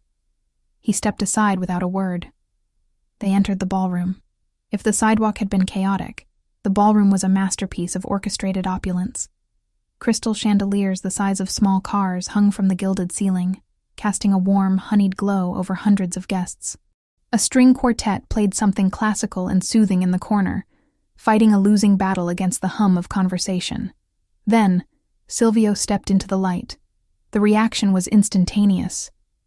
It started near the doors and spread outward like a shockwave. Conversations died mid-sentence. Glasses were lowered. The music faltered as the cellist looked up and missed a beat. A silence descended on the room, thick and heavy, suffocating the laughter and the clinking of silverware. Silvio Ricchetti, the man whose obituary had been quietly drafted by half the people in this room, was walking across the marble floor, and on his arm was a vision in blood-red silk. Lauren felt the weight of 1,000 eyes. She felt the judgment, the curiosity, the jealousy. She kept her chin high, channeling every ounce of cold fury she had felt, watching her house burn. She focused on the rubies at her throat, imagining they were shielding her. "I am not a victim," she repeated to herself. "I am the storm. Keep walking," Silvio whispered, his lips barely moving. "Don't look at the floor. Look at them. Make them look away." They moved toward the center of the room. A waiter, trembling, offered a tray of champagne. Silvio took 2 flutes, handing one to Lauren. He took a sip, his eyes scanning the crowd, cataloging threats, reading loyalties. "There," he murmured. Lauren followed his gaze. At the far end of the room, on a raised dais where a podium stood waiting, was a group of men laughing. In the center of them was Marco. He looked triumphant. He was holding a scotch, gesturing expansively with a cigar in his other hand. He looked like a king holding court. He hadn't seen them yet. His back was turned, soaking in the adulation of the sycophants surrounding him. "He looks comfortable," Lauren noted, ice in her voice. "He thinks he's celebrating a coronation," Silvio said. "He's about to celebrate his funeral." A woman detached herself from a nearby group and intercepted them. She was older, draped in diamonds and wearing a severe navy gown. It was Mrs. Rossi, the wife of one of the 5 families' heads. She had eyes like a hawk and a smile that looked like it had been sharpened on a whetstone. "Silvio," she purred, though her eyes were wide with genuine shock. "We heard terrible rumors. An accident." "Rumors are often exaggerated, Elena," Silvio replied smoothly, leaning in to kiss her cheek. "As you can see, the reports of my demise were premature." Mrs. Rossi turned her gaze to Lauren. It was a dissecting look, analyzing the dress, the jewelry, the posture. "And who is this? I don't believe we've been introduced." "This is Lauren," Silvio said, not offering a surname, not offering an explanation. "She is with me." "A lovely dress, Mrs." Rossi said, her tone dripping with passive aggression. "Bold color. Usually we reserve red for looser occasions." Lauren smiled. It was the smile she used when a client tried to tell her how to do her job. "It's burgundy, actually, the color of oxygenated blood." It seemed appropriate, given that everyone here seems to be out for it tonight. Silvio stiffened slightly beside her, suppressing a smirk. Mrs. Rossi blinked, taken aback by the sharp retort. She laughed, a brittle sound. "Charming. Welcome back, Silvio." She retreated, and Silvio leaned closer to Lauren. "Oxygenated blood? It shut her up," Lauren whispered. "Focus," Silvio commanded softly. "Marco is moving." On the dais, Marco had turned. He handed his glass to an aide and checked his watch. He was preparing to speak. He still hadn't seen Silvio, blocked by the crowd and the pillars. He stepped off the dais and headed toward the service corridor that led to the private prep rooms behind the stage. "That's the signal," Silvio said. He adjusted his tie. A subtle movement, barely a brush of his fingers against the silk knot.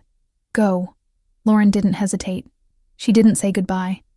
She simply turned and melted into the crowd, moving in the opposite direction of Silvio. Silvio stood alone in the center of the room. He let the crowd see him now. He let the whispers grow. He waited. Lauren navigated the sea of tuxedos and gowns. She moved with purpose, heading toward the ladies' room that was situated near the service entrance. Her heart was pounding so hard she thought it might bruise her ribs. She reached the hallway, checking over her shoulder. The coast was clear.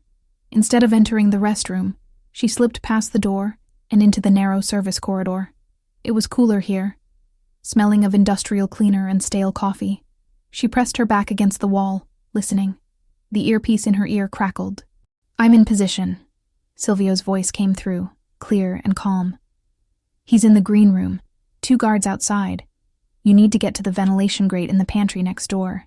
It shares a wall." "I'm moving," Lauren whispered. She found the pantry door. It was unlocked. She slipped inside. It was a small room stacked with crates of wine and linens. High on the wall, near the ceiling, was the vent. Lauren hiked up her silk dress, not caring about the cost. She climbed onto a crate of Pinot Noir, balancing precariously in her heels. She pulled the small directional microphone Enzo had given her from her clutch purse. It looked like a compact mirror. She pressed it against the vent.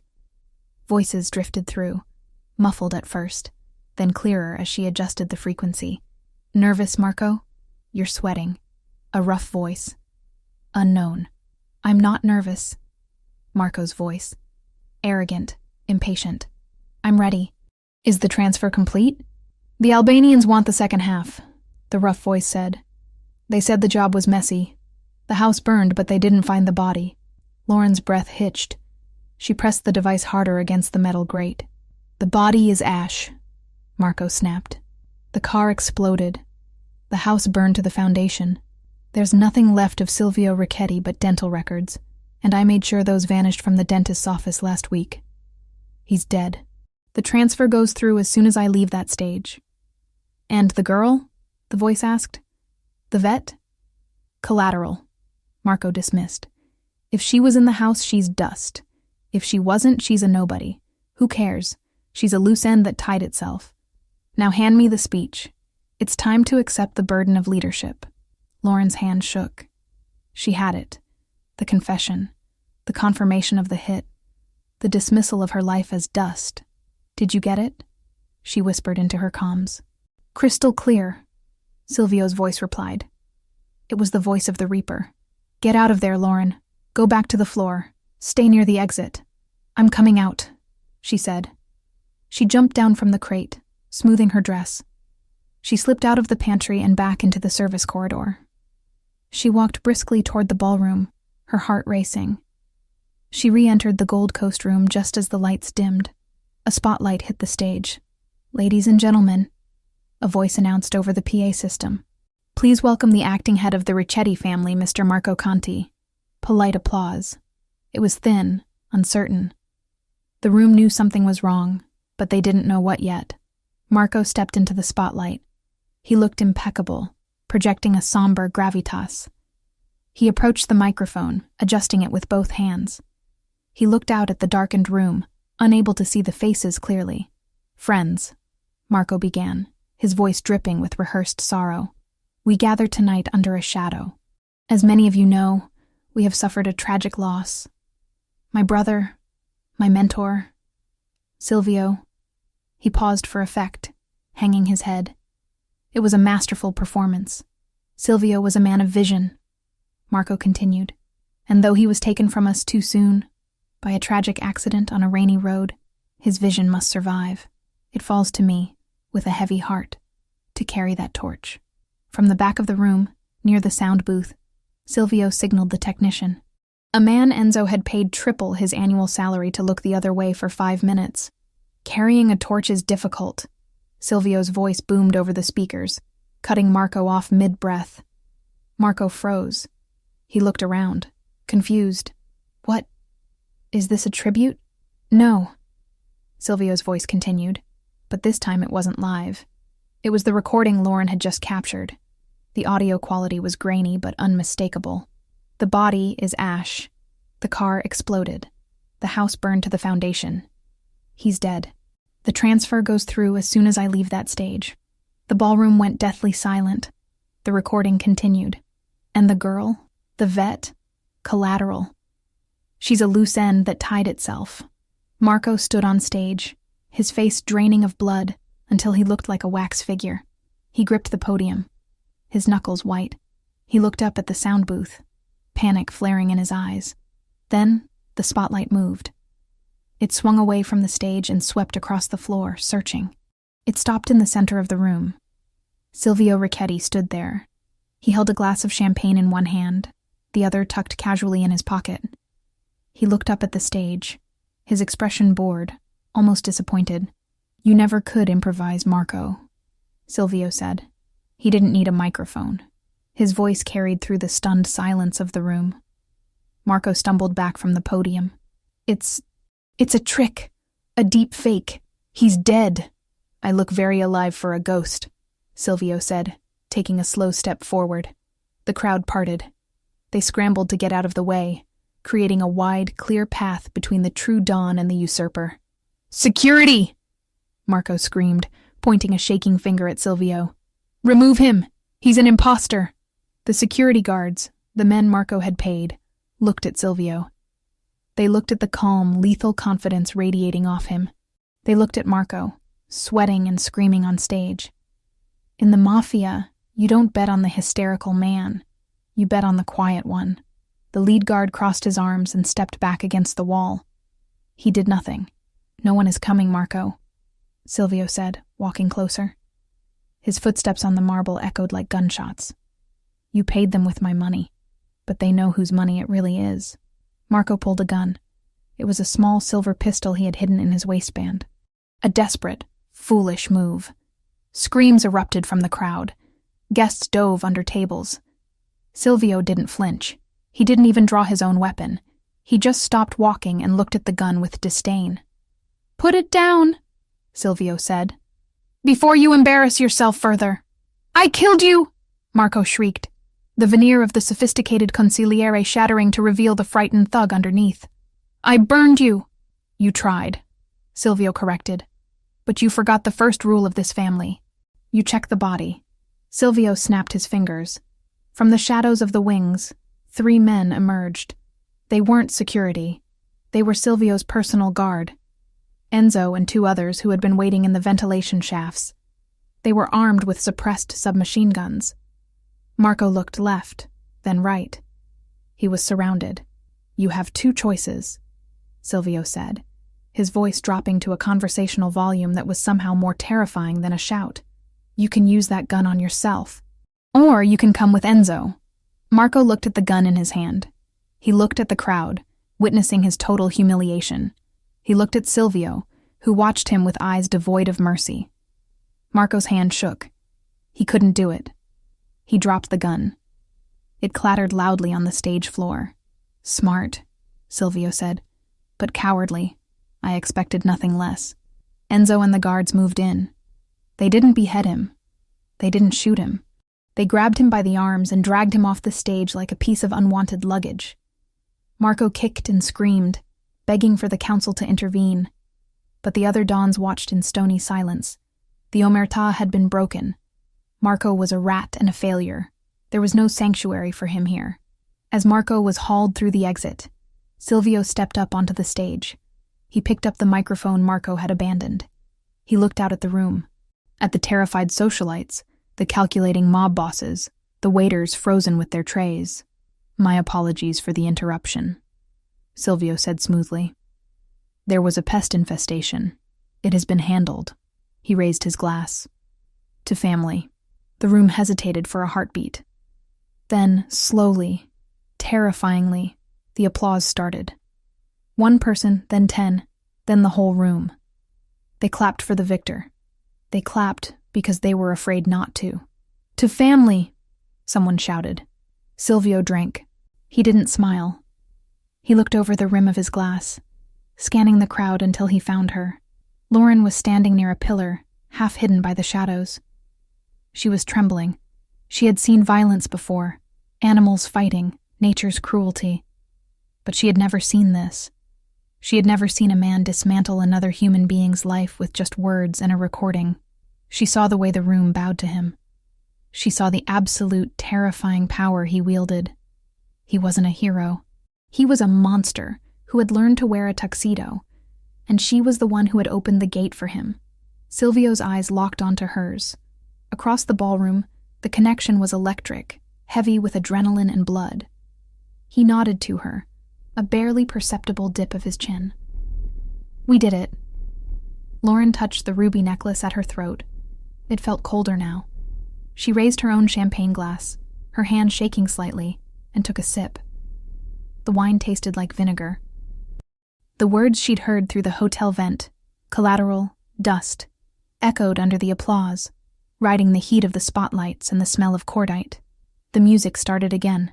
The quartet played a waltz, frantic to cover the awkwardness of an attempted coup. The chatter resumed, louder and more manic than before. The world of the mafia spun on, indifferent to the man who had just been dragged to his death. Silvio stepped off the stage and began to walk toward her. The crowd parted for him again, but this time they bowed their heads. He was the king of Chicago, risen from the ashes, and as he closed the distance, Lauren realized with a jolt of clarity that the dangerous part wasn't the car crash, or the fire, or the traitor. The dangerous part was that she didn't want to run away. She wanted to see what he would do next. Dance with me, Silvio said when he reached her. It wasn't a question. Lauren set her glass down on a passing tray.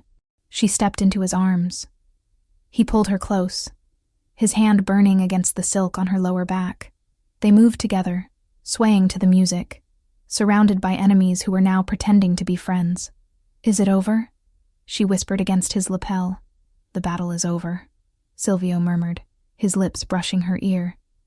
The war is just beginning. He spun her, the burgundy dress flaring out like a pool of blood on the marble floor. And for the first time that night, Silvio Ricchetti smiled. It was the smile of a wolf who had just cleared the forest of competitors. And you, he whispered, were magnificent. Lauren closed her eyes, letting the music and the fear wash over her. She was alive. He was alive.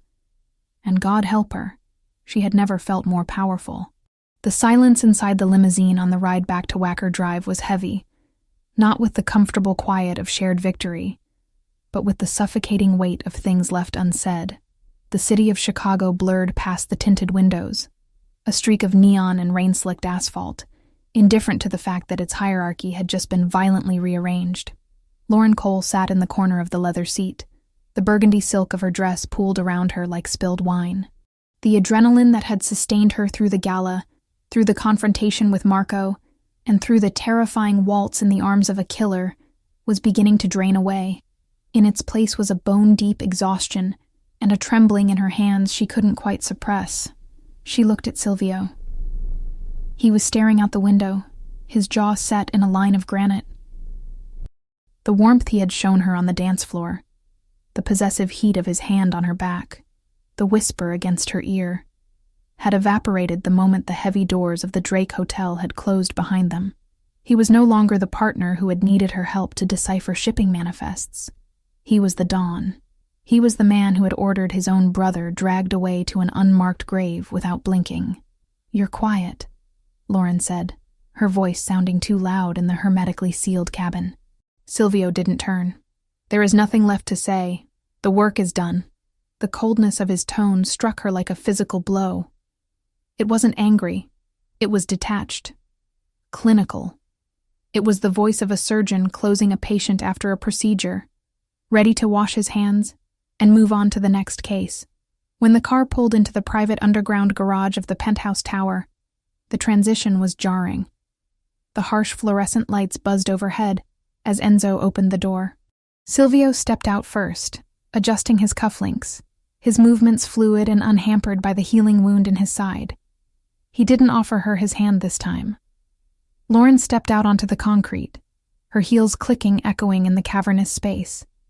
She followed him to the elevator, the silence stretching between them until it felt like a third passenger. The ride up to the penthouse took 40 seconds. Lauren watched the numbers tick upward, feeling a strange sense of vertigo. 3 weeks ago, she had come up here as a fugitive with a dying man. Now she was returning as a queen who had helped reclaim a kingdom. Yet she felt more precarious than ever. The elevator doors slid open. The penthouse was exactly as they had left it. The maps on the walls, the laptops humming on the kitchen island. But the energy had shifted. The war room atmosphere was gone, replaced by the sterile chill of a museum after hours. Silvio walked straight to the bar. He poured a single glass of amber liquid, whiskey, neat, and downed it in one swallow. He didn't pour one for her. He placed the heavy crystal glass down on the marble counter with a sharp clack and finally turned to face her. "Enzo will be up in 10 minutes to collect the equipment," Silvio said. "You should change." Lauren stood in the center of the room, feeling foolish in her gown and diamonds. "Change? Is that it? We just go back to normal?" "There is no normal," Silvio corrected, his dark eyes flat and unreadable. "There is the mission, and there is the aftermath. The mission is complete. Marco is handled. The council has realigned. The threat to my life and yours is neutralized." "Neutralized," Lauren repeated, the word tasting bitter. "Is that what you call what happened to Marco?" "I call it necessary," Silvio said. He walked around the island, putting distance between them. He picked up a thick manila envelope that had been sitting next to his laptop. He held it for a moment, his thumb brushing over the seal, before sliding it across the marble surface toward her. "This is for you," he said. Lauren looked at the envelope. It was thick, substantial. "What is it?" "Payment," Silvio said. The word hung in the air, ugly and transactional. Lauren felt a flush of heat rise up her neck, born of humiliation and sudden, sharp anger. She walked to the counter and picked up the envelope. Her hands shook as she opened the clasp. She pulled out the contents. It wasn't cash. It was a stack of legal documents. On top was a deed for a property in Montana, a fully equipped state-of-the-art veterinary clinic with an attached residence on 40 acres of land. The price listed was astronomical, and it was marked paid in full. Beneath the deed was a passport. Lauren opened it. The photo was hers, taken from a security camera feed in the penthouse, she realized with a jolt. But the name was different. Elena Vance. "It's a clean identity," Silvio explained, his voice devoid of emotion. "Social security number, birth certificate, credit history. It goes back 10 years. It will stand up to scrutiny from anyone, the IRS, the FBI, even my world. The bank accounts linked to that name have enough funds to ensure you never have to work a day in your life, though I assumed you would want the clinic." Lauren stared at the passport. Elena Vance. A stranger with her face. "You want me to leave," she stated, looking up at him. "I want you gone," Silvio corrected. He crossed his arms over his chest, leaning back against the panoramic window, framing himself against the city lights he now owned. "You were useful, Lauren. I won't deny that. Your skills, your adaptability. They were assets I needed while I was incapacitated, but I am no longer incapacitated. Useful, Lauren whispered. She dropped the passport onto the counter. Is that all I was? An asset? A nurse with a driver's license? Don't romanticize this, Silvio said, his voice hardening. You found me in a wreck. You saved me because it is your nature to fix broken things. I kept you alive because I needed cover. We made a deal. I told you I would give you the world if I lived. This, he gestured to the documents. This is the world. It's freedom. It's safety. It's everything you lost in that fire, multiplied by 10. It's a payoff, Lauren snapped, the anger finally breaking through. You're paying me off like a contractor you're done with. Because I am done with you, Silvio roared. The sudden volume made her flinch. He pushed off the window and stalked toward her, stopping only when the kitchen island was the only thing separating them. Look at me, Lauren. Look at what I am. I just executed my brother in front of 500 people. Tomorrow, I will order the deaths of a dozen more men who were loyal to him. My life is blood. It is violence. It is looking over my shoulder every second of every day until someone finally gets lucky and puts a bullet in my head. I know what you are, Lauren argued, leaning forward, matching his intensity. I've been living in it for 3 weeks. I washed the blood off your hands. I loaded your gun. I didn't run then. Why are you pushing me away now? Because you are a civilian, Silvio shouted, slamming his hand down on the marble. The sound echoed like a gunshot. You are a veterinarian who saves horses and cries over burnt houses. You do not belong here. You wore the dress, you played the part, and you did it well. But the play is over. The curtain is down. He took a breath, his chest heaving. When he spoke again, his voice was dangerously quiet. You are a liability, Lauren. A weakness. Every enemy I have, and I have made new ones tonight, will look for a way to hurt me. And they will see you. They will see the way I looked at you on that dance floor. And they will come for you to get to me. So let them come, Lauren said, her voice shaking with a bravery that was bordering on recklessness. We handled Marco. We can handle... No. Silvio cut her off. I handled Marco. You survived him. There is a difference. I cannot run an empire if I am constantly worried about keeping you breathing. I cannot be what I need to be if I have a conscience sleeping in my bed. He looked at her with eyes that were cold, dead, and utterly convincing. You were a distraction. A pleasant one. But I have work to do, and I don't need a pet. The insult landed with precision. Lauren recoiled as if he had slapped her. She looked at him, searching for the man who had held her face in the elevator. The man who had told her she was a queen. He was gone. Or maybe he had never existed. Maybe this cold, brutal creature was the real Silvio Ricchetti, and the other man was just a fever dream born of trauma and painkillers. She straightened her spine. She reached up to her neck. Her fingers found the clasp of the ruby necklace. It took a moment. Her hands were trembling, but she undid the latch. The heavy necklace slid from her skin, pooling in her hands like drops of blood. She placed it gently on top of the dossier. The debt is paid, she said, her voice hollow but steady. You promised to replace what I lost. You've done that. The house, the clinic. It's more than fair. Silvio stared at the rubies. His jaw tightened, a small betraying tick that Lauren caught. But don't lie to me, Silvio, she said softly. You're not sending me away because I'm a liability. You're not sending me away because I'm a pet. She walked around the island until she was standing right in front of him. He didn't retreat, but his body was rigid, every muscle coiled tight. You're sending me away because you're terrified, she whispered. You're terrified that if I stay, you might actually feel something other than hate. You're scared that I make you human. And in your world, being human gets you killed. Silvio didn't speak. He didn't blink. He just stared at her, his face a mask of stone. Take the deal, Lauren, he rasped finally. Take the ticket. Take the life. And get out of my city. I will, she said. I'm not stupid. I know when I'm not wanted. And I know when a patient is terminal. She stepped back, creating a chasm between them that felt wider than the miles to Montana. "I'll be gone in the morning," she said. "I assume Enzo will drive me to the airport?" "The plane is waiting at a private airfield," Silvio said, turning his back to her to pour another drink he didn't need. "It leaves at 6 a.m. Don't miss it." "I won't." Lauren turned and walked toward the guest room. She didn't slam the door. She closed it quietly, with a soft click that sounded like the final beat of a heart. Inside the room, the silence was deafening. Lauren leaned against the door, sliding down until she hit the floor. She didn't cry. She had cried enough in the truck. She just sat there, listening to the hum of the city outside, clutching the deed to a life she hadn't asked for, given by a man she was terrified she might have loved.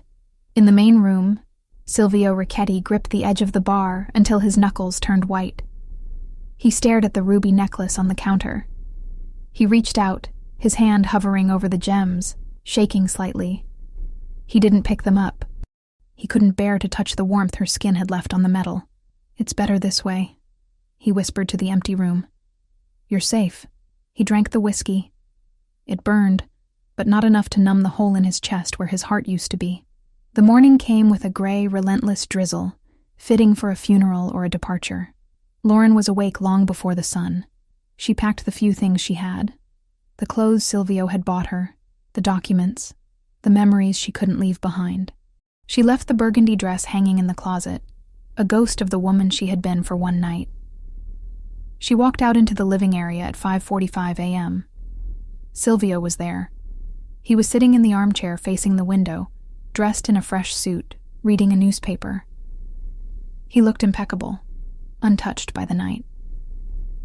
"The car is downstairs," he said without looking up. "Okay," Lauren said. She hesitated, her hand on the handle of her suitcase. "Silvio." He lowered the paper slowly. He looked at her. His eyes were tired, red-rimmed, betraying the nonchalance of his posture. "Thank you," she said, "for saving my life." "We are even," he said. "Goodbye, Elena." He used the fake name. It was a deliberate cruelty, a way to sever the tie completely. He was telling her that Lauren Cole was dead, buried in the ashes of the farmhouse. Lauren flinched, but she nodded. "Goodbye, Silvio." She walked to the elevator. She pressed the button. When the doors opened, she stepped inside and turned around. Silvio hadn't moved. He was staring at his paper, or pretending to. He didn't look up as the doors began to slide shut. Lauren watched the sliver of the penthouse disappear. The last thing she saw was his hand, gripping the paper so hard the paper tore. Then the doors closed, and she was dropping.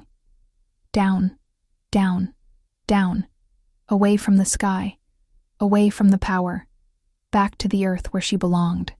Up in the penthouse, the moment the elevator mechanism clicked, signaling her descent, Silvio threw the glass of whiskey he had been nursing against the far wall. It shattered with a violent crash. Amber liquid and crystal shards sprang across the map of Chicago. He stood up and walked to the window, pressing his hand against the glass, looking down at the street 30 stories below. He watched as the black SUV pulled out of the garage and merged into the early morning traffic, heading west. Heading away, he watched until the taillights were swallowed by the rain and the distance. "Be safe, Piccola," he whispered to the glass. He turned back to the room. It was huge. It was luxurious. It was the seat of absolute power in the city. And it was completely, devastatingly empty. Silvio Ricchetti walked to his desk. He sat down. He pulled a stack of files toward him, the list of Marco's associates who needed to be purged. He uncapped his pen. The king was back on his throne, and he had never felt more like a prisoner. The wind in Montana had a different voice than the wind in Chicago. In the city, the wind screamed against glass and steel, angry and trapped. Here, in the vast, white silence of the valley, it howled with a lonely, ancient sorrow that seeped through the walls of the clinic and settled deep in Lauren Cole's bones. 4 months. It had been 122 days since she had walked out of the elevator on Wacker Drive, leaving behind a shattered glass of whiskey and a man who had looked at her like she was a ghost he was trying to exorcise. Time hadn't really moved since then. It still lived in the smell of gasoline and wet drywall whenever she closed her eyes, in the memory of the way he'd looked at her as if trying to exorcise a ghost instead of the woman who had dragged him back from the edge. Lauren, or Elena Vance as the locals knew her, stood in the sterile operating theater of the clinic Silvio had bought for her. It was a magnificent facility, over-equipped and overfunded, a diamond dropped in the middle of cattle country. The heated floors, the digital X-ray machines, the recovery stalls padded with memory foam. It was every veterinarian's dream, and it felt exactly like what it was. A golden cage. She finished wrapping the leg of a border collie that had gotten tangled in a barbed wire fence. The dog, a stoic creature named Buster, thumped his tail weakly against the stainless steel table. "You're good to go, buddy," Lauren whispered, scratching him behind the ears. "Stay away from the fence lines, okay?" She carried the dog out to the waiting room where an old rancher named Mr. Henderson was twisting his hat in his hands. He looked at Lauren with the same mixture of gratitude and curiosity that everyone in town seemed to have. Who was this woman who appeared out of nowhere with unlimited funds and hands that could stitch a vein with surgical precision? "What do I owe you, Miss Vance?" Mr. Henderson asked, reaching for a worn leather wallet. "Nothing," Lauren said, the standard answer she gave everyone. "Put it on the tab." There was no tab. There was no billing system. The operating costs of the clinic were paid automatically from a trust fund managed by a law firm in the Caymans. Every bottle of medicine, every kilowatt of electricity, every bag of feed was paid for by blood money. She was washing Silvio's conscience one healed animal at a time. Mr. Henderson frowned, uncomfortable with the charity. "That doesn't feel right, ma'am. Bring me a pie next week," Lauren said, forcing a smile that felt tight on her face. "Apple." Now when the rancher left, the silence returned, heavier than before. Lauren locked the front door and flipped the sign to closed. It was only 4 p.m., but the winter sun was already dipping behind the sapphire mountains, painting the snow in shades of bruised purple and gray. She walked to the large window at the front of the clinic. The view was breathtaking. Acres of pristine pine forest and snow-covered pastures. It was the peace she had told herself she wanted. It was the safety Silvio had promised. And she hated it. She hated the quiet. She hated the safety. Every night, she lay in the king-sized bed in the attached residence, listening for the sound of an elevator, for the hum of a server, for the heavy tread of footsteps that meant danger and life. She missed the smell of ozone and expensive cologne. She missed the fear, because the fear had made her feel alive. She turned away from the window, intending to go to the back and sterilize instruments she hadn't even used, just to keep her hands busy. Then she heard it. It was a sound that didn't belong in this valley. It wasn't the rattle of a diesel pickup truck or the whine of a snowmobile. It was the low, throaty purr of a high-performance engine. Lauren froze. Her heart gave a single, violent kick against her ribs. She turned back to the window. A vehicle was coming up the long, winding driveway that she had shoveled by hand that morning. It was black. It was sleek. It was an armored SUV that looked like a scar against the white landscape. Panic flared, hot and sharp. Had Marco's loyalists found her? Had the clean identity failed? She looked around for a weapon. A scalpel. A sedative gun. Anything. But as the car pulled closer, slowing to a stop in front of the clinic, the panic dissolved into something else. Something terrified and hopeful and devastating. The engine cut. The driver's door opened. A man stepped out into the snow. He wasn't wearing a parka or heavy boots. He was wearing a long black wool coat over a dark suit, his Italian leather shoes sinking instantly into the powder. He looked ridiculous. He looked magnificent. It was Silvio. He stood by the car for a moment, looking up at the clinic, his breath puffing in white clouds in the frigid air. He looked tired. The arrogance that had armored him at the Unity Gala was gone, replaced by a weary tension in his shoulders. He looked thinner, his cheekbones sharper, his eyes shadowed. Lauren couldn't move. She couldn't breathe. She just watched him walk to the door. He didn't knock. He tried the handle. Locked. He looked through the glass. He saw her standing there in her scrubs, paralyzed. He didn't gesture for her to open it. He just waited. He waited with the patience of a man who had no other destination. Lauren walked to the door. Her hand trembled as she unlocked the deadbolt. The sound was loud in the empty room. She pushed the door open. The cold air rushed in, carrying the scent of pine and snow and him. "You're hard to find, Elena," Silvio said. His voice was rough, like he hadn't used it in days. "You knew exactly where I was," Lauren replied, her voice shaking. "You bought the map. I bought the land," he corrected. "I didn't know if you would still be on it." He stepped inside. He didn't ask for permission. He closed the door behind him, shutting out the wind. The silence that fell between them was electric, charged with 4 months of unsaid words. "What are you doing here, Silvio?" Lauren asked, wrapping her arms around herself. She felt suddenly underdressed in her simple blue scrubs and messy bun. "Is there a problem with the identity? Did someone find me?" "No one found you," Silvio said. He unbuttoned his coat but didn't take it off. He looked around the waiting room, taking in the clean lines, the expensive chairs, the peace. "The identity is perfect. Elena Vance is a ghost in the system." "Then why?"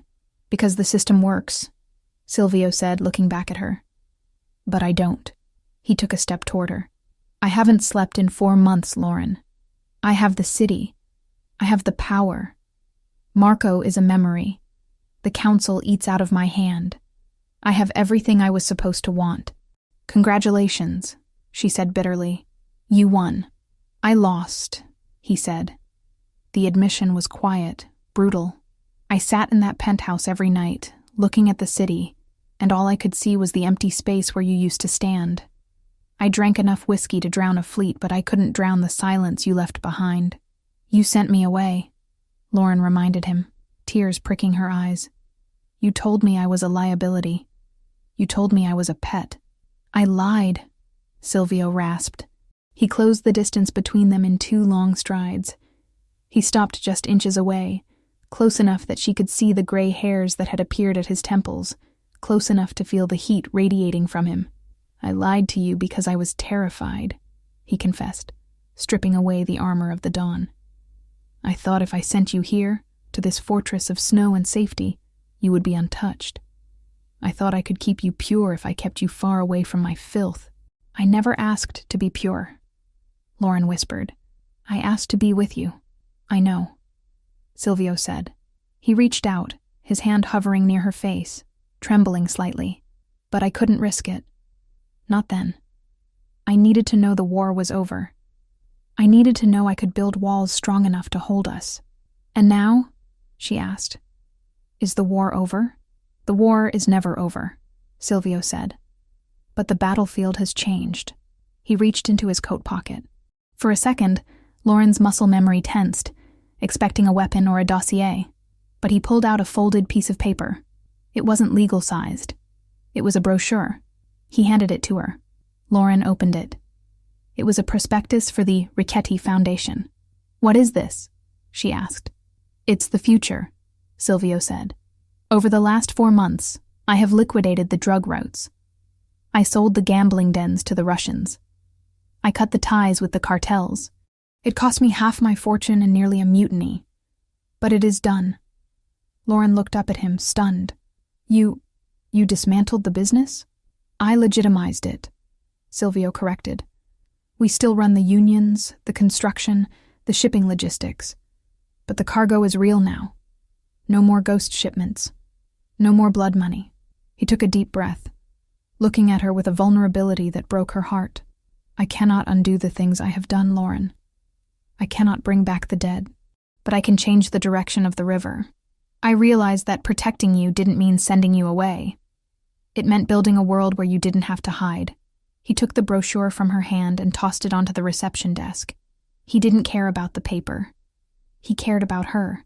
"I don't want a pet," he said, his voice dropping to a growl. "And I don't want a liability. I want a partner. I want someone who can look at a spreadsheet and see the lies. I want someone who can stand in a room full of sharks in a burgundy dress and make them afraid to bleed." He reached out and finally touched her. His warm hand cupped her jaw, his thumb brushing away a tear she hadn't realized had fallen. "I came here to ask you a question," he said. "And if the answer is no, I will walk out that door, get in my car, and you will never see me again. I will leave you to this peace you hate. What is the question?" Lauren breathed, leaning into his touch. "My soul is black, Lauren," Silvio whispered. "I have done terrible things. I am stubborn, I am dangerous, and I am damaged. But I am yours, if you will have me." "So, do you still know how to treat lost causes?" Lauren looked at him. She saw the monster and the man. She saw the scar on his side that she had healed, and the scars on his conscience that she had soothed. She saw the only person in the world who made her feel visible. A smile broke through her tears. Not a polite smile, but a real, radiant thing. "You're not a lost cause, Silvio," she said, echoing the words she had spoken months ago in a snowy parking lot. "You're just incredibly high maintenance." Silvio let out a breath that sounded like a laugh, a sound of pure relief. He pulled her to him, his other arm wrapping around her waist, crushing her against his chest. "Then fix me," he whispered. He kissed her. It wasn't like the kiss at the gala, which had been a performance for an audience. And it wasn't like the almost kisses in the penthouse, which had been restrained by duty. This was a collision. It was desperate and hungry, tasting of winter and longing. It was the breaking of a dam. Lauren buried her hands in his hair, pulling him closer, anchoring him. She felt the cold of his coat and the heat of his skin. She felt the gun he still wore, because old habits died hard, but she didn't care. When they finally broke apart, breathless, Silvio rested his forehead against hers. "Pack a bag," he ordered softly. "Where are we going?" Lauren asked, though she already knew. "Home," Silvio said. "Chicago. We have a board meeting on Monday, and I believe the foundation needs a chairwoman." Lauren looked over his shoulder at the empty, perfect clinic. "What about the animals?" "We'll hire a staff," Silvio said immediately. "The best vets money can buy. We'll turn this place into a sanctuary. You can run it from the city. But you belong with me." "Yes," Lauren said. "I do." 1 year later, the charity gala for the Ricchetti Foundation was the event of the season in Chicago. The ballroom of the Palmer House was packed with the city's elite. Mayors, senators, philanthropists. The air smelled of expensive perfume and fresh lilies. It had been a full year since they'd walked back into Chicago together and turned a war room into a boardroom, rewriting supply chains and laundering blood into clean contracts. Somewhere far north, the Montana sanctuary she had once called a cage now ran under a full staff of vets she'd handpicked herself, its monthly reports stacked neatly on her desk in the city. Silvio Ricchetti stood on the edge of the dance floor, holding a glass of sparkling water. He wore a tuxedo, but the tension that used to define his posture was gone. He still looked dangerous. That would never fade. But the edge was sharper, cleaner. He wasn't a mob boss hiding in plain sight anymore. He was a tycoon who had rewritten the rules of the game. He wasn't watching the crowd. He was watching his wife. Lauren stood near the center of the room, speaking to the governor. She wasn't wearing burgundy tonight. She was wearing emerald green velvet, a gown that draped elegantly over her changing shape. She was 6 months pregnant. One hand rested unconsciously on the swell of her stomach as she laughed at something the governor said. She looked radiant, powerful. She held court not with fear, but with a charisma that drew people in. Enzo, now the head of legitimate security for the corporation, stepped up beside Silvio. "The perimeter is clear, boss," Enzo said quietly. "No threats, just donors." "Good," Silvio said, not taking his eyes off Lauren. "Let's keep it that way." Lauren looked up, sensing his gaze. She excused herself from the governor and walked toward him. The crowd parted for her, respectful and admiring. "You look tired," Silvio said as she reached him, his hand immediately going to her waist to support her. "My feet ache," she admitted, leaning into him. "And your son is using my bladder as a trampoline." Silvio smiled, a genuine expression that reached his eyes. He placed his large hand over hers on her stomach. "He has my energy," Silvio said. "He has your stubbornness," Lauren corrected. "He refused to move for the ultrasound tech for 20 minutes. "He knows what he wants," Silvio said proudly. "He's a Ricchetti. He's a Cole," Lauren countered, "which means he's going to be smart enough to stay out of trouble. We can hope." Silvio murmured. He kissed her temple. Are you happy, Lauren? Lauren looked out at the room. She saw the faces of people they had helped through the foundation. She saw the legitimate empire they had built from the ashes of the old one. She thought of the nursery waiting in the penthouse. Painted soft yellow, far away from the darkness of the past. She looked up at her husband, the man who had crashed into her house and stolen her life, only to give her a bigger one in return. I'm not just happy, she whispered. I'm home. Silvio tightened his arm around her. Come, let's go. You need to rest. The speeches aren't over, she protested weakly. I'm the chairman, Silvio said, with a grin that was all wolf. I say the speeches are over. He guided her toward the exit, ignoring the disappointed looks of the guests who wanted more of their time. They walked out of the ballroom, past the security, and into the cool Chicago night. The car was waiting. Not an armored escape vehicle, but a family car with a car seat base already installed in the back. As Silvio opened the door for her, Lauren paused. She looked at the city skyline, glittering against the dark. It was a jungle, yes, but she wasn't prey anymore. She was the lioness walking beside the lion. She got into the car. Silvio closed the door, solid and safe, and walked around to the driver's side. He got in, started the engine, and took her hand across the console. Ready? He asked. Lauren squeezed his hand. Drive. And as they merged into the traffic, leaving the ghosts of the past behind them, the future stretched out ahead, wide open, dangerous, and beautiful.